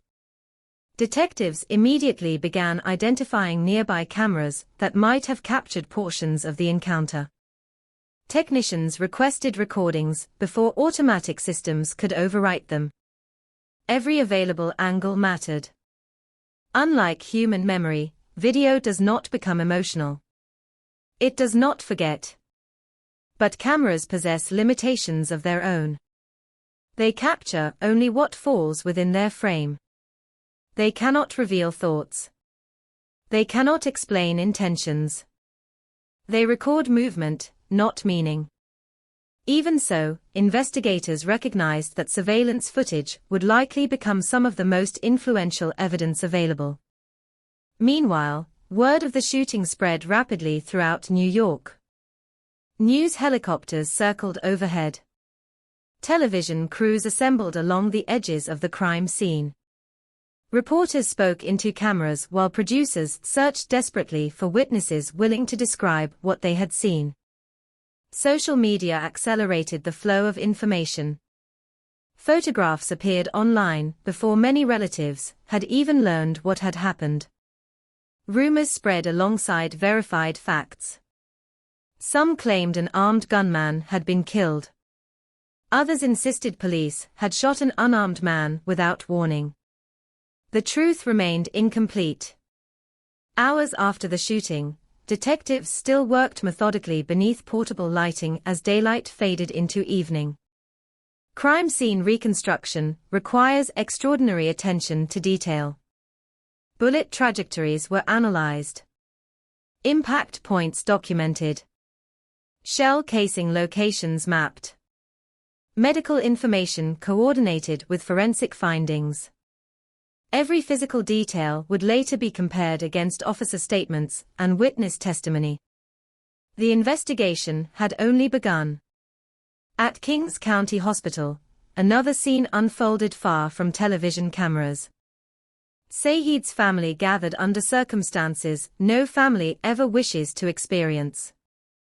Hope fades differently inside hospital waiting rooms. Doctors move quickly. Conversations become quieter.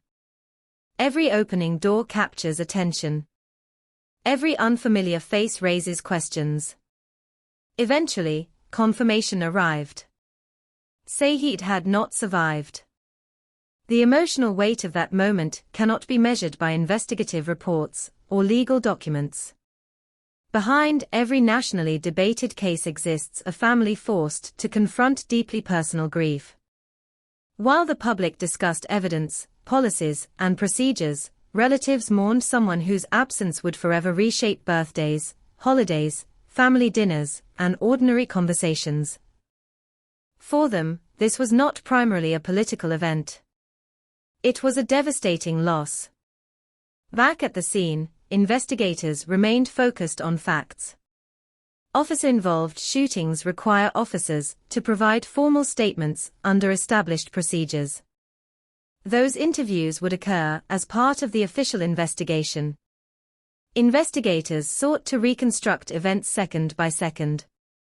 What information had officers received before arriving? What did they observe? How did Saeed move? What did they perceive? When were commands issued? When did they believe deadly force became necessary?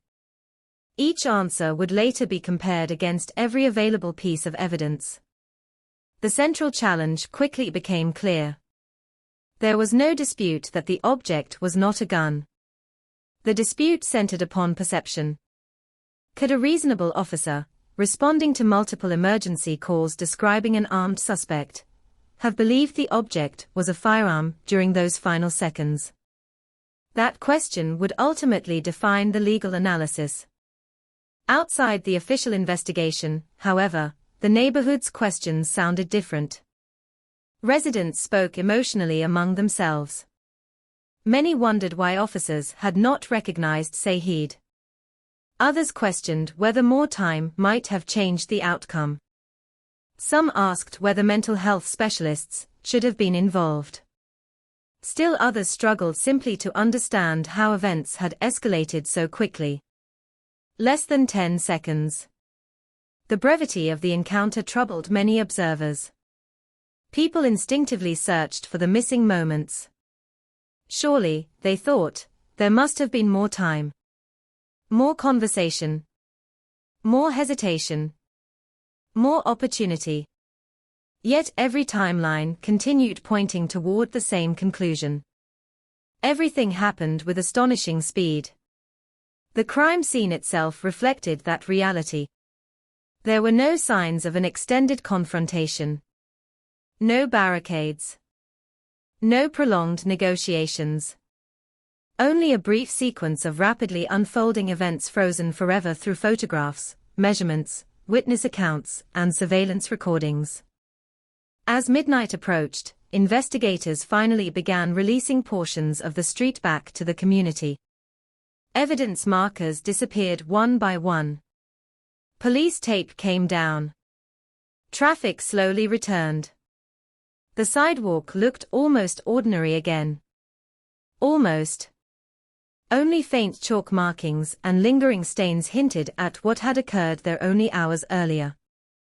Residents walked past more quietly than usual.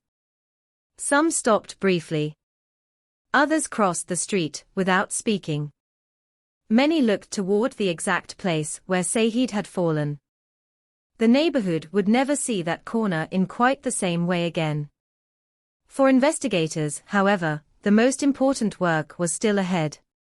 The physical evidence had been collected. Witnesses had been identified. Video recordings were being secured. Autopsy procedures would soon provide additional medical findings. Now came the painstaking task of assembling thousands of individual details into one coherent timeline. Some answers would emerge quickly. Others would remain fiercely debated for years. Because crime scenes preserve physical evidence remarkably well, they preserve emotions far less successfully. The shell casings could be counted. The object could be examined. Distances could be measured to the nearest inch. But fear cannot be photographed. Perception cannot be placed inside an evidence bag. Split-second judgment cannot be recreated with complete certainty. Those invisible elements would soon become the most difficult pieces of the investigation. Anna's detectives carried boxes of evidence out of Crown Heights that evening. Few could have imagined that the small piece of metal recovered from the sidewalk would become one of the most recognizable objects in one of New York City's most controversial police shooting investigations. A silent reminder that, sometimes, the difference between life and death is determined not only by what exists in reality, but by what people believe they see in a single irreversible moment. the morning after the shooting, Crown Heights felt different. Nothing about the buildings had changed. The storefronts still opened at their usual hour.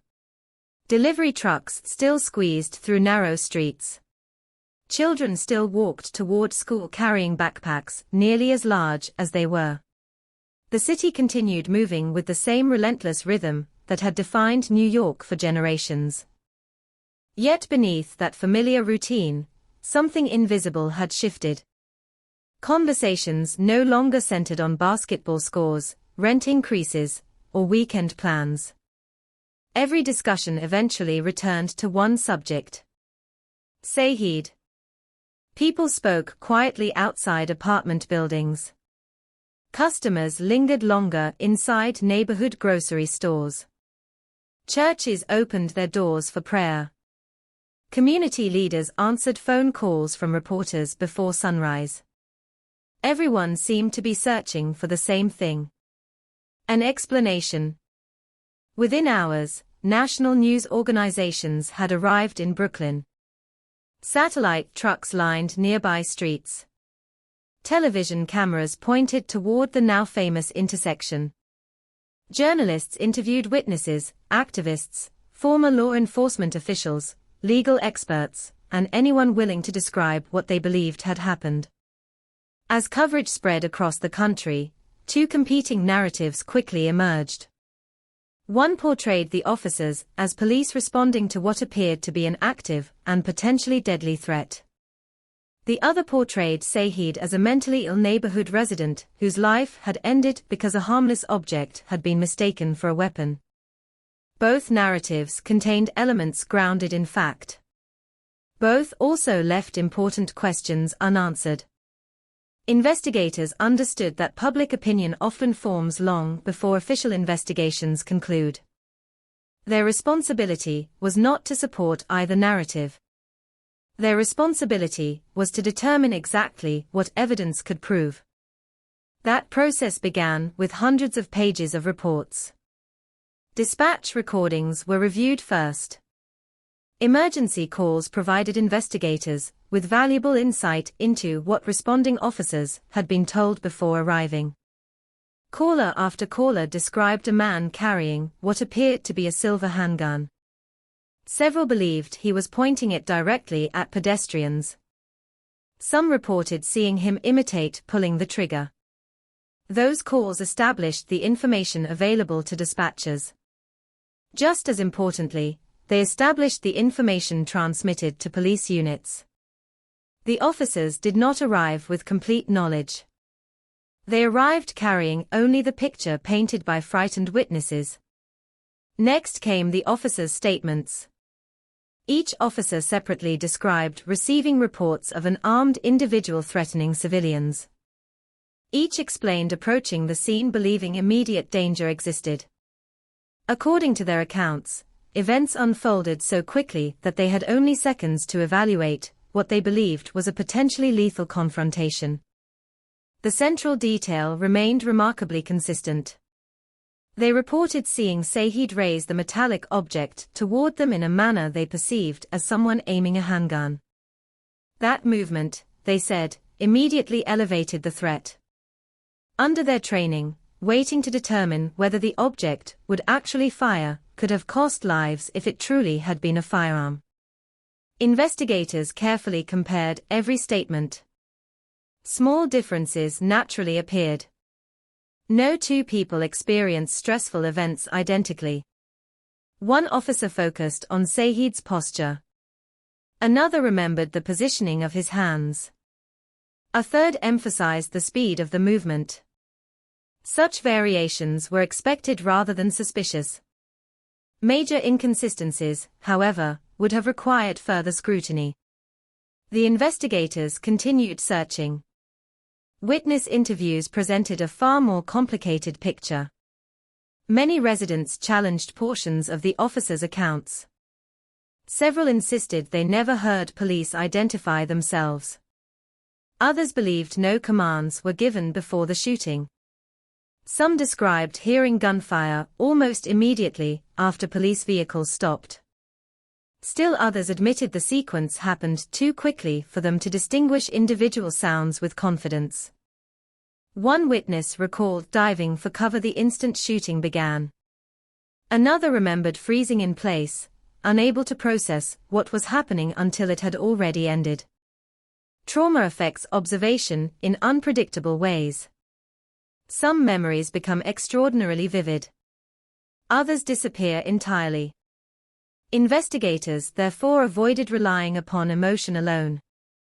Instead, they searched for objective evidence capable of confirming or contradicting disputed testimony.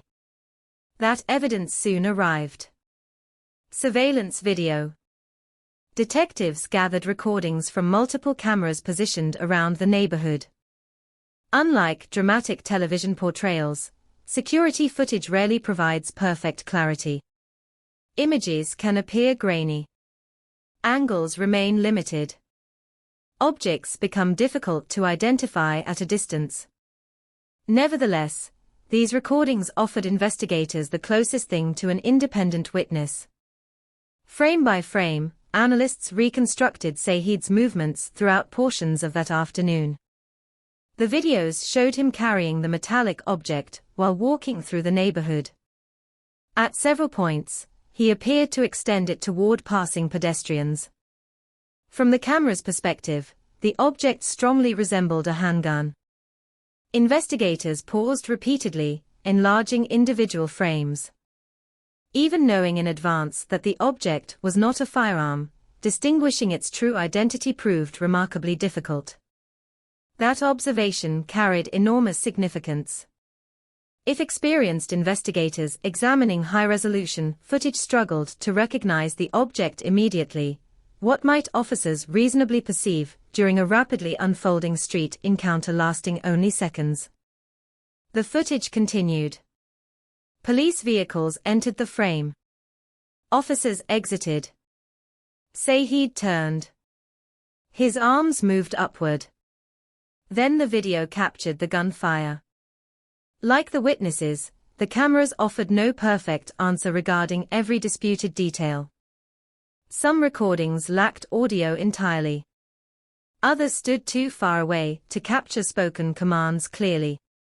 Video revealed movement. It could not fully reveal communication. That limitation ensured controversy would continue. Outside official investigations, emotions intensified. Community meetings filled quickly. Church basements overflowed with residents seeking answers. Pastors spoke about compassion. Activists demanded accountability. Mental health advocates highlighted the dangers faced by individuals experiencing psychiatric crises. Family members stood before microphones fighting through grief, while urging the public to remember the man behind the headlines. To them, Saeed's diagnosis was not merely background information. It was central to understanding the tragedy. They argued that officers responding to possible mental health crises required greater training in de-escalation techniques.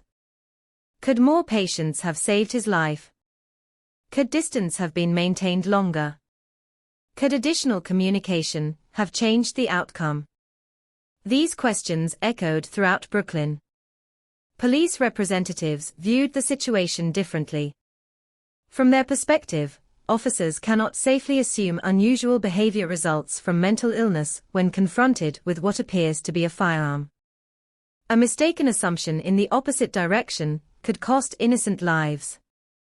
Training emphasizes immediate response to perceived deadly threats, because hesitation in genuine gun encounters has repeatedly proven fatal for officers and civilians alike. Thus, two realities continued colliding. Mental health experts emphasized understanding behavior. Police training emphasized responding to perceived lethal danger. The challenge lay in the terrifying possibility that both perspectives could be understandable while still ending in tragedy. As investigators worked, forensic specialists completed the medical examination. The autopsy documented multiple gunshot wounds. Each injury was carefully analyzed alongside ballistic evidence recovered from the scene. Medical findings helped reconstruct body position, bullet trajectories, and the sequence of impacts. Forensic science rarely answers moral questions. Its role is narrower. It explains physical reality. How many shots were fired? Where they struck? What damage they caused? Those findings became another essential piece of the investigative puzzle.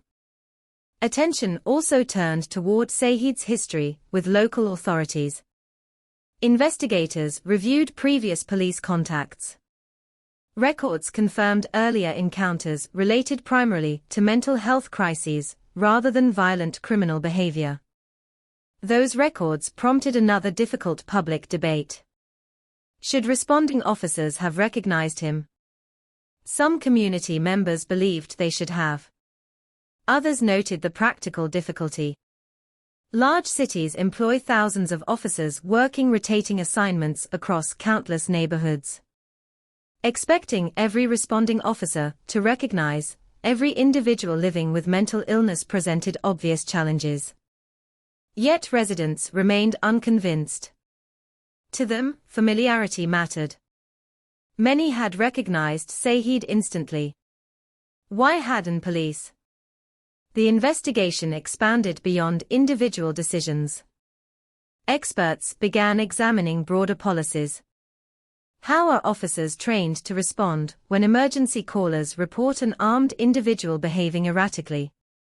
What options exist when perceived threats may also involve psychiatric illness? How much time realistically exists to evaluate those possibilities? Each question extended beyond this single case. They reached into policing practices nationwide. Meanwhile, the object itself remained locked inside an evidence room. Simple. Silent. A small piece of industrial metal incapable of harming anyone on its own. Investigators repeatedly handled it during demonstrations and analyses. Viewed from nearby, its true nature became obvious.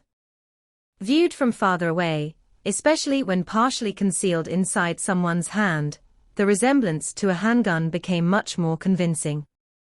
That duality symbolized the entire investigation. Close examination produced one understanding. Split-second observation produced another. Both perspectives existed simultaneously. Weeks passed as evidence accumulated. Public debate intensified rather than diminished. Every newly released document answered certain questions while creating new ones. Every television interview seemed to reinforce existing opinions rather than change minds. Some viewers saw confirmation that officers had acted within the law. Others saw confirmation that systemic failures had once again cost an unarmed black man his life. Somewhere between those opposing conclusions, investigators continued their work with deliberate patience. Their task was never to satisfy public opinion. It was to determine whether available evidence supported criminal charges under New York law. That standard required more than tragedy. More than grief. More than disagreement. It required proof beyond a reasonable doubt that officers' actions violated the legal standards governing the justified use of deadly force. Whether such proof existed remained the central question. The answer would shape not only the future of those involved, but also the national conversation surrounding one of the most controversial police shootings of 2018.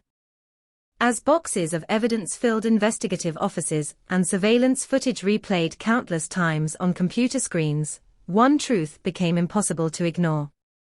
Every person involved had entered those final 10 seconds carrying incomplete information.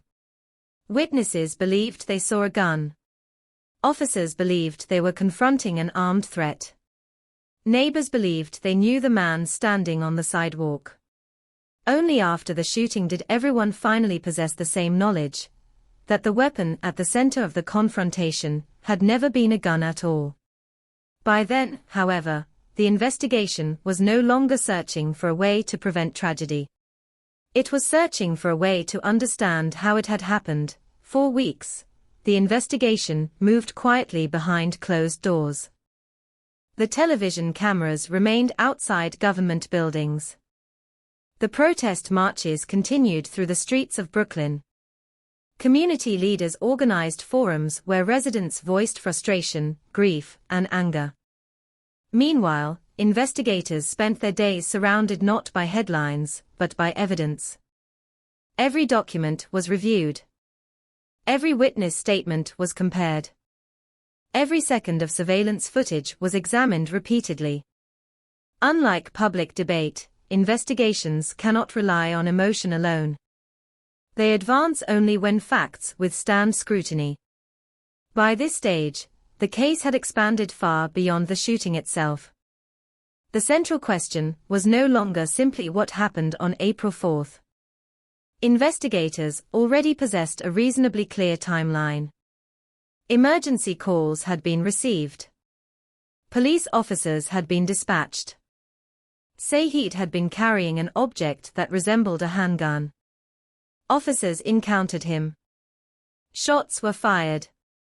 He died from multiple gunshot wounds. The object was later identified as part of a welding torch. Those facts were no longer seriously disputed. What remained uncertain was far more difficult. Did the officers act within the limits of New York law? To answer that question, investigators had to step inside the final seconds, not emotionally, but legally. The law governing police use of deadly force does not ask whether officers later turned out to be mistaken.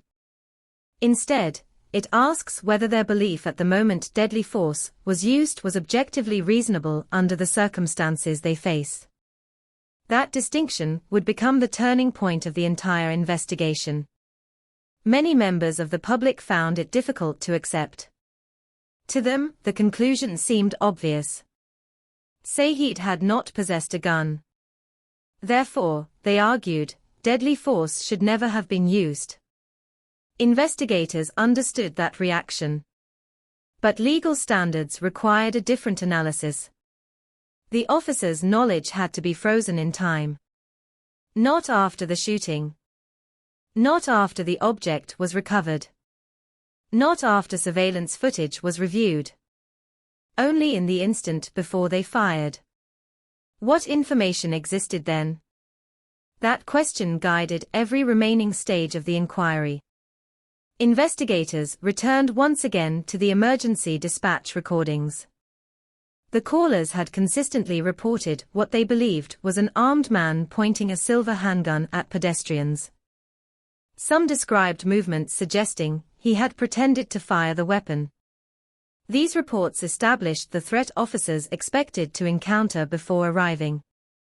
Next came the surveillance footage. Frame after frame was enlarged. Analysts measured distances. They slowed movements to fractions of normal speed. From certain angles, even experienced investigators admitted that the metallic object strongly resembled a firearm. Knowing the truth beforehand did not eliminate the visual similarity. That observation became significant. If experts examining video under controlled conditions struggled initially to distinguish the object, what could reasonably be expected from officers making decisions within seconds? The investigation then focused on timing.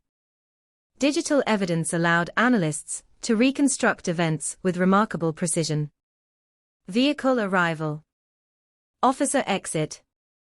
Initial contact. Gunfire. The result surprised many observers. The confrontation lasted less than 10 seconds. Some calculations place the active encounter even shorter depending on where the sequence officially began. Investigators recreated those moments repeatedly. 10 seconds passed almost instantly. By the time one investigator finished reading a single sentence aloud, the recreated encounter had already ended. The realization carried enormous weight. Public discussions often imagined opportunities for prolonged negotiation. The timeline revealed something very different. Events unfolded at extraordinary speed. That finding did not settle the debate. Instead, it shifted it. Could officers realistically have de-escalated a perceived deadly threat in so little time? Or should different tactical decisions before closing the distance have created additional time? Experts from multiple disciplines examined these questions. Police trainers reviewed officer tactics. Mental health specialists evaluated crisis intervention possibilities. Legal analysts compared the incident against previous court decisions. Each profession viewed the same evidence through a different lens. No single discipline possessed every answer. Another important development emerged during the independent review. Investigators examined available evidence concerning verbal commands. Witness accounts remained inconsistent. Some believed commands had not been given. Others remembered hearing shouting before the gunfire. The surveillance recordings themselves offered only limited assistance, because not every camera captured usable audio. Without definitive audio evidence resolving the dispute, investigators could neither fully confirm nor completely reject either account. The uncertainty remained. It was an uncomfortable reminder that not every important question can be answered conclusively. Some details become permanently lost inside moments of chaos. As investigators continued their work, another issue quietly gained importance. Mental illness. Experts examined available records documenting Saeed's history of bipolar disorder. Family members described previous psychiatric crises. Neighbors explained that unusual behavior had become familiar within the community. The investigation acknowledged these realities. Yet another difficult truth also emerged. Responding officers had no reliable way of knowing the full extent of Saeed's medical history before arriving. They responded to emergency calls, not medical files. This distinction shaped legal analysis significantly. Investigators also explored whether additional crisis intervention resources could realistically have been deployed before the shooting occurred. Again, timing became decisive. The encounter unfolded so rapidly that opportunities for specialized intervention appeared extremely limited once officers reached the scene. The broader policy discussion, however, remained open. Could future training reduce similar tragedies? Could dispatch systems better identify possible mental health crises? Could communication between mental health services and law enforcement improve? These questions extended beyond criminal liability. They concerned prevention. While investigators pursued legal conclusions, policymakers increasingly focused on future reforms. Meanwhile, public demonstrations continued throughout New York City. Marchers carried photographs of Saeed through Brooklyn streets. Candles illuminated evening vigils. Family members embraced supporters while struggling to process overwhelming grief. The chants echoed between apartment buildings. Justice for Saeed. Black Lives Matter. The demonstrations reflected more than one shooting. They reflected years of accumulated frustration surrounding policing, race, and mental health. For many participants, Saeed's death symbolized broader systemic failures. For others, it illustrated the impossible decisions officers sometimes face when confronting perceived armed threats. These competing interpretations continued existing side by side. Neither erased the other. Inside investigative offices, however, emotion gave way to legal standards. The Office of the Attorney General assembled an enormous body of evidence. Witness interviews. Officer interviews. Dispatch recordings. Forensic reports. Autopsy findings. Crime scene analysis. Surveillance footage. Expert consultation. Every element pointed toward one unavoidable conclusion. The officers genuinely encountered an object visually resembling a handgun, after responding to multiple emergency calls reporting an armed individual. Whether that perception ultimately proved mistaken no longer remained the primary legal issue. Reasonableness did. Investigators carefully compared this case with prior judicial decisions involving mistaken perceptions of deadly threats. Courts have long recognized that officers must sometimes make split-second judgments under rapidly evolving circumstances. The legal question is not whether perfect decisions were made. It is whether criminal conduct can be proven beyond a reasonable doubt. That burden is intentionally high, especially in cases involving self-defense or defense of others. Weeks turned into months. Families waited. Officers waited. The community waited. Media attention gradually shifted toward newer stories, but inside Crown Heights the wounds remained fresh. Flowers left at memorials slowly faded. Handwritten signs weathered beneath spring rain. Yet conversations continued. Every resident seemed to carry a personal version of the tragedy. Some remembered hearing gunfire. Others remembered seeing police cars racing past. Some remembered comforting frightened children. Others remembered recognizing Saeed lying on the sidewalk. No official report could erase those memories. Finally, investigators reached the point every major inquiry inevitably approaches. Evidence collection ended. Legal analysis began. Every fact now had to fit within statutory language governing criminal prosecution. Could investigators prove beyond a reasonable doubt that the officer's use of deadly force violated New York law? The answer would determine everything that followed. For Saeed's family, however, another painful realization had already taken hold. No legal conclusion could restore what had been lost. Whether charges were filed or declined, birthdays would still arrive without him. Holiday gatherings would still include an empty place.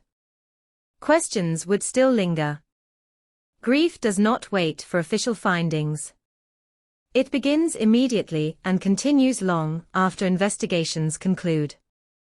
The breakthrough in this case therefore did not come in the form of newly discovered DNA, a hidden witness, or a dramatic confession.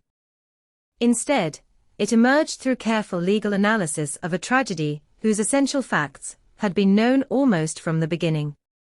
The investigation ultimately clarified not only what had happened, but why the law might view those events differently than the public did.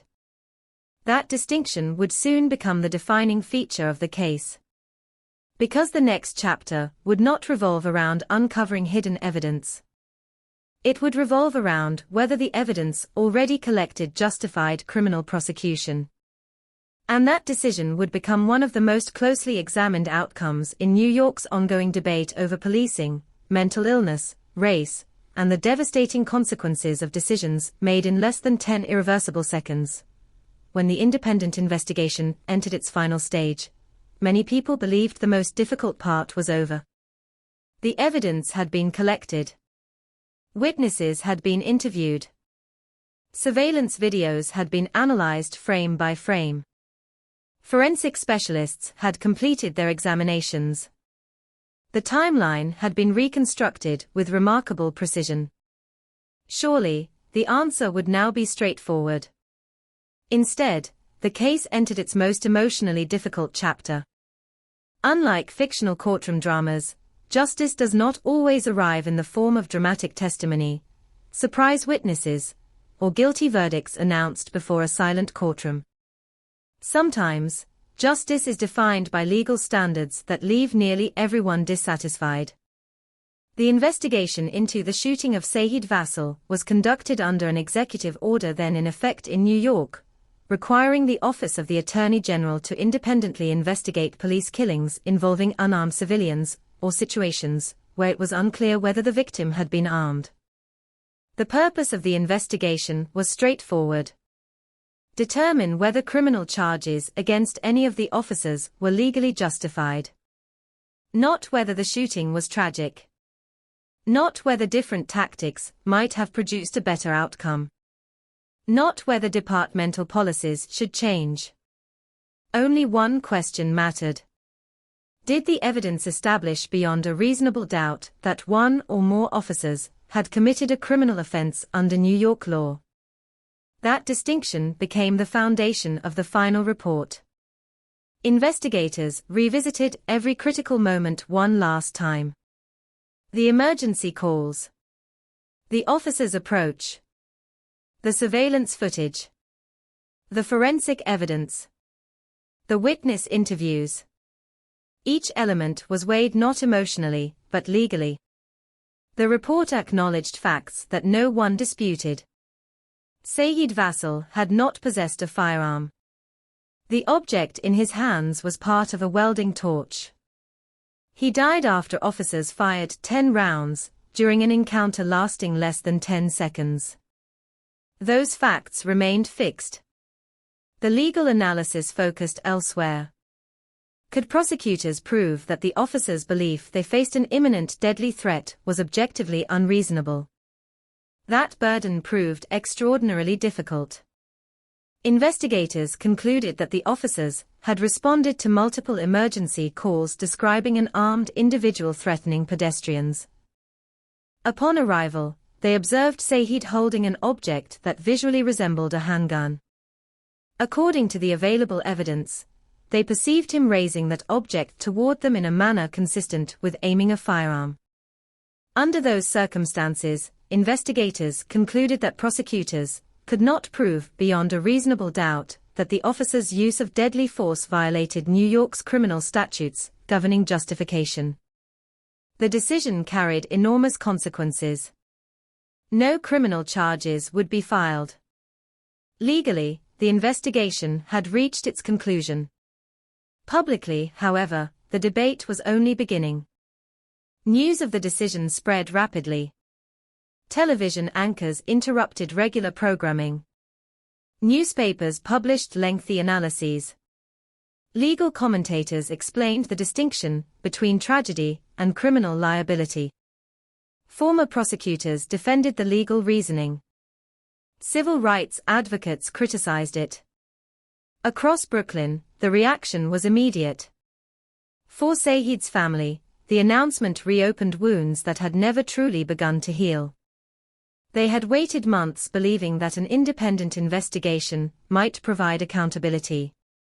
Instead, they learned that the legal system would not pursue criminal prosecution against the officers involved. Their grief now carried an additional burden. Acceptance became even more difficult when no courtroom trial would publicly examine the officers' actions through criminal proceedings. Community members gathered once again outside churches and neighborhood centers. Many expressed profound disappointment. Some spoke quietly through tears. Others addressed crowds with visible anger. The same question echoed repeatedly. If an unarmed man could die without criminal charges being filed, what message did that send to the community? Supporters of the investigative findings offered a different perspective. They argued that criminal law requires proof far beyond suspicion or moral disagreement. They emphasized that investigators had not concluded the shooting was desirable or ideal. Rather, they concluded the evidence could not establish criminal guilt under existing legal standards. That distinction proved difficult for many outside the legal profession. To grieving families, legal terminology often feels painfully detached from lived experience. Words like objectively reasonable and beyond a reasonable doubt may accurately describe courtroom standards, yet they rarely answer the emotional questions families continue asking. Why did this happen? Could someone have done something differently? Would their loved one still be alive if one decision had changed? Legal reports cannot fully answer those questions. The Attorney General's report itself acknowledged broader concerns extending beyond criminal liability. Investigators recognized that the incident highlighted significant challenges surrounding police encounters, with individuals experiencing mental health crises. The report discussed the extraordinary speed of the confrontation. It also noted the limitations officers face when responding to emergency calls describing immediate threats. While declining criminal prosecution, the report contributed to an ongoing public conversation about improving crisis response, training, and communication. In that sense, the investigation reached two conclusions simultaneously. The first was legal. The evidence did not support criminal charges. The second was societal. The tragedy exposed issues deserving continued attention and reform. Those two conclusions were not contradictory. Yet many people struggled to reconcile them. Following the report's release, legal proceedings shifted away from criminal courtrooms. Civil litigation followed, as is common in many officer-involved shootings. Civil cases operate under different legal standards than criminal prosecutions. Rather than determining criminal guilt, they examine questions of civil responsibility, constitutional rights, and financial damages. While those proceedings unfolded separately, they reflected another reality of the American legal system. One event may produce multiple legal pathways, each governed by different rules and different burdens of proof. Outside the legal system, Crown Heights continued remembering Saeed in deeply personal ways. Memorial gatherings became annual traditions. Family members shared photographs from happier years. Neighbors recalled ordinary conversations that suddenly seemed precious in hindsight. A local resident remembered seeing him smile at children passing on bicycles. Another described how he often paused outside neighborhood businesses simply to greet familiar faces. Those memories contrasted sharply with the national image many Americans had formed. Television audiences knew Saeed primarily through surveillance footage recorded during the final moments of his life. His neighbors remembered decades that existed before those 10 seconds. That difference mattered. Because lives cannot be measured solely by the circumstances of their deaths. The officers involved also experienced lasting consequences, though of a very different nature. Their actions became the subject of national scrutiny. Their decisions were examined by legal experts, journalists, academics, and members of the public. Regardless of the legal outcome, they would forever be associated with one of New York City's most controversial police shootings. Officer-involved shootings leave lasting psychological effects on everyone present. Families lose loved ones. Communities lose trust. Officers carry memories of lethal encounters for the remainder of their careers and often for the rest of their lives. These realities can exist simultaneously. Acknowledging one does not diminish another. As months became years, the Saeed Vassal case increasingly appeared in police training discussions, legal seminars, and academic research examining split-second decision-making.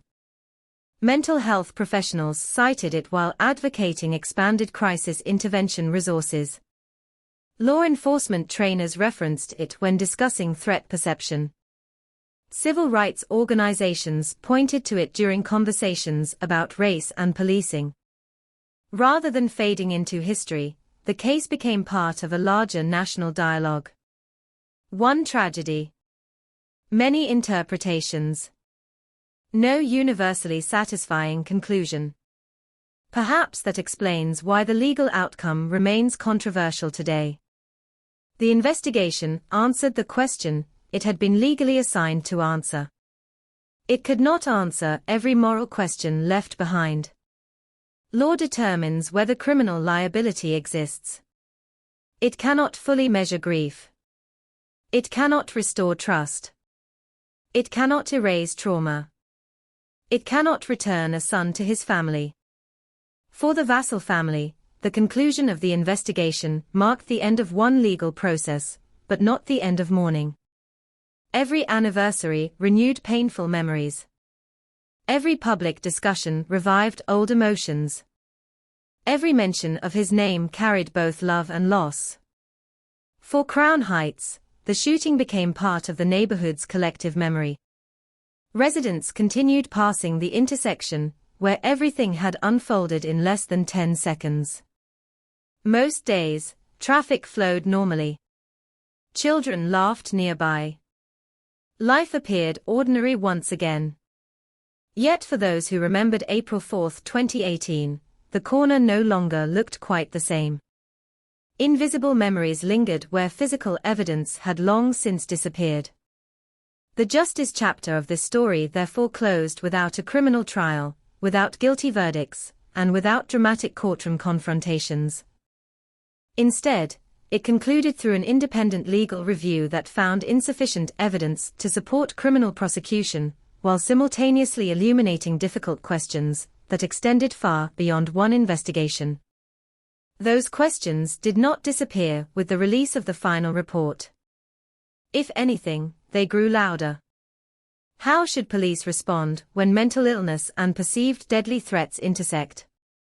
Can training evolve to create more opportunities for de-escalation, without placing officers or civilians at greater risk? How should communities balance accountability with the realities of split-second decision-making? No judge could answer those questions alone. No prosecutor could resolve them. No single investigation, regardless of its thoroughness, could settle debates reaching into every corner of American society. The legal process had reached its destination. The broader conversation had not. And as the courtroom doors remained closed to criminal prosecution, another chapter quietly began, not one centered on evidence or verdicts, but on remembrance, reflection, and a continuing search for lessons that might prevent another ordinary afternoon from ending in irreversible tragedy.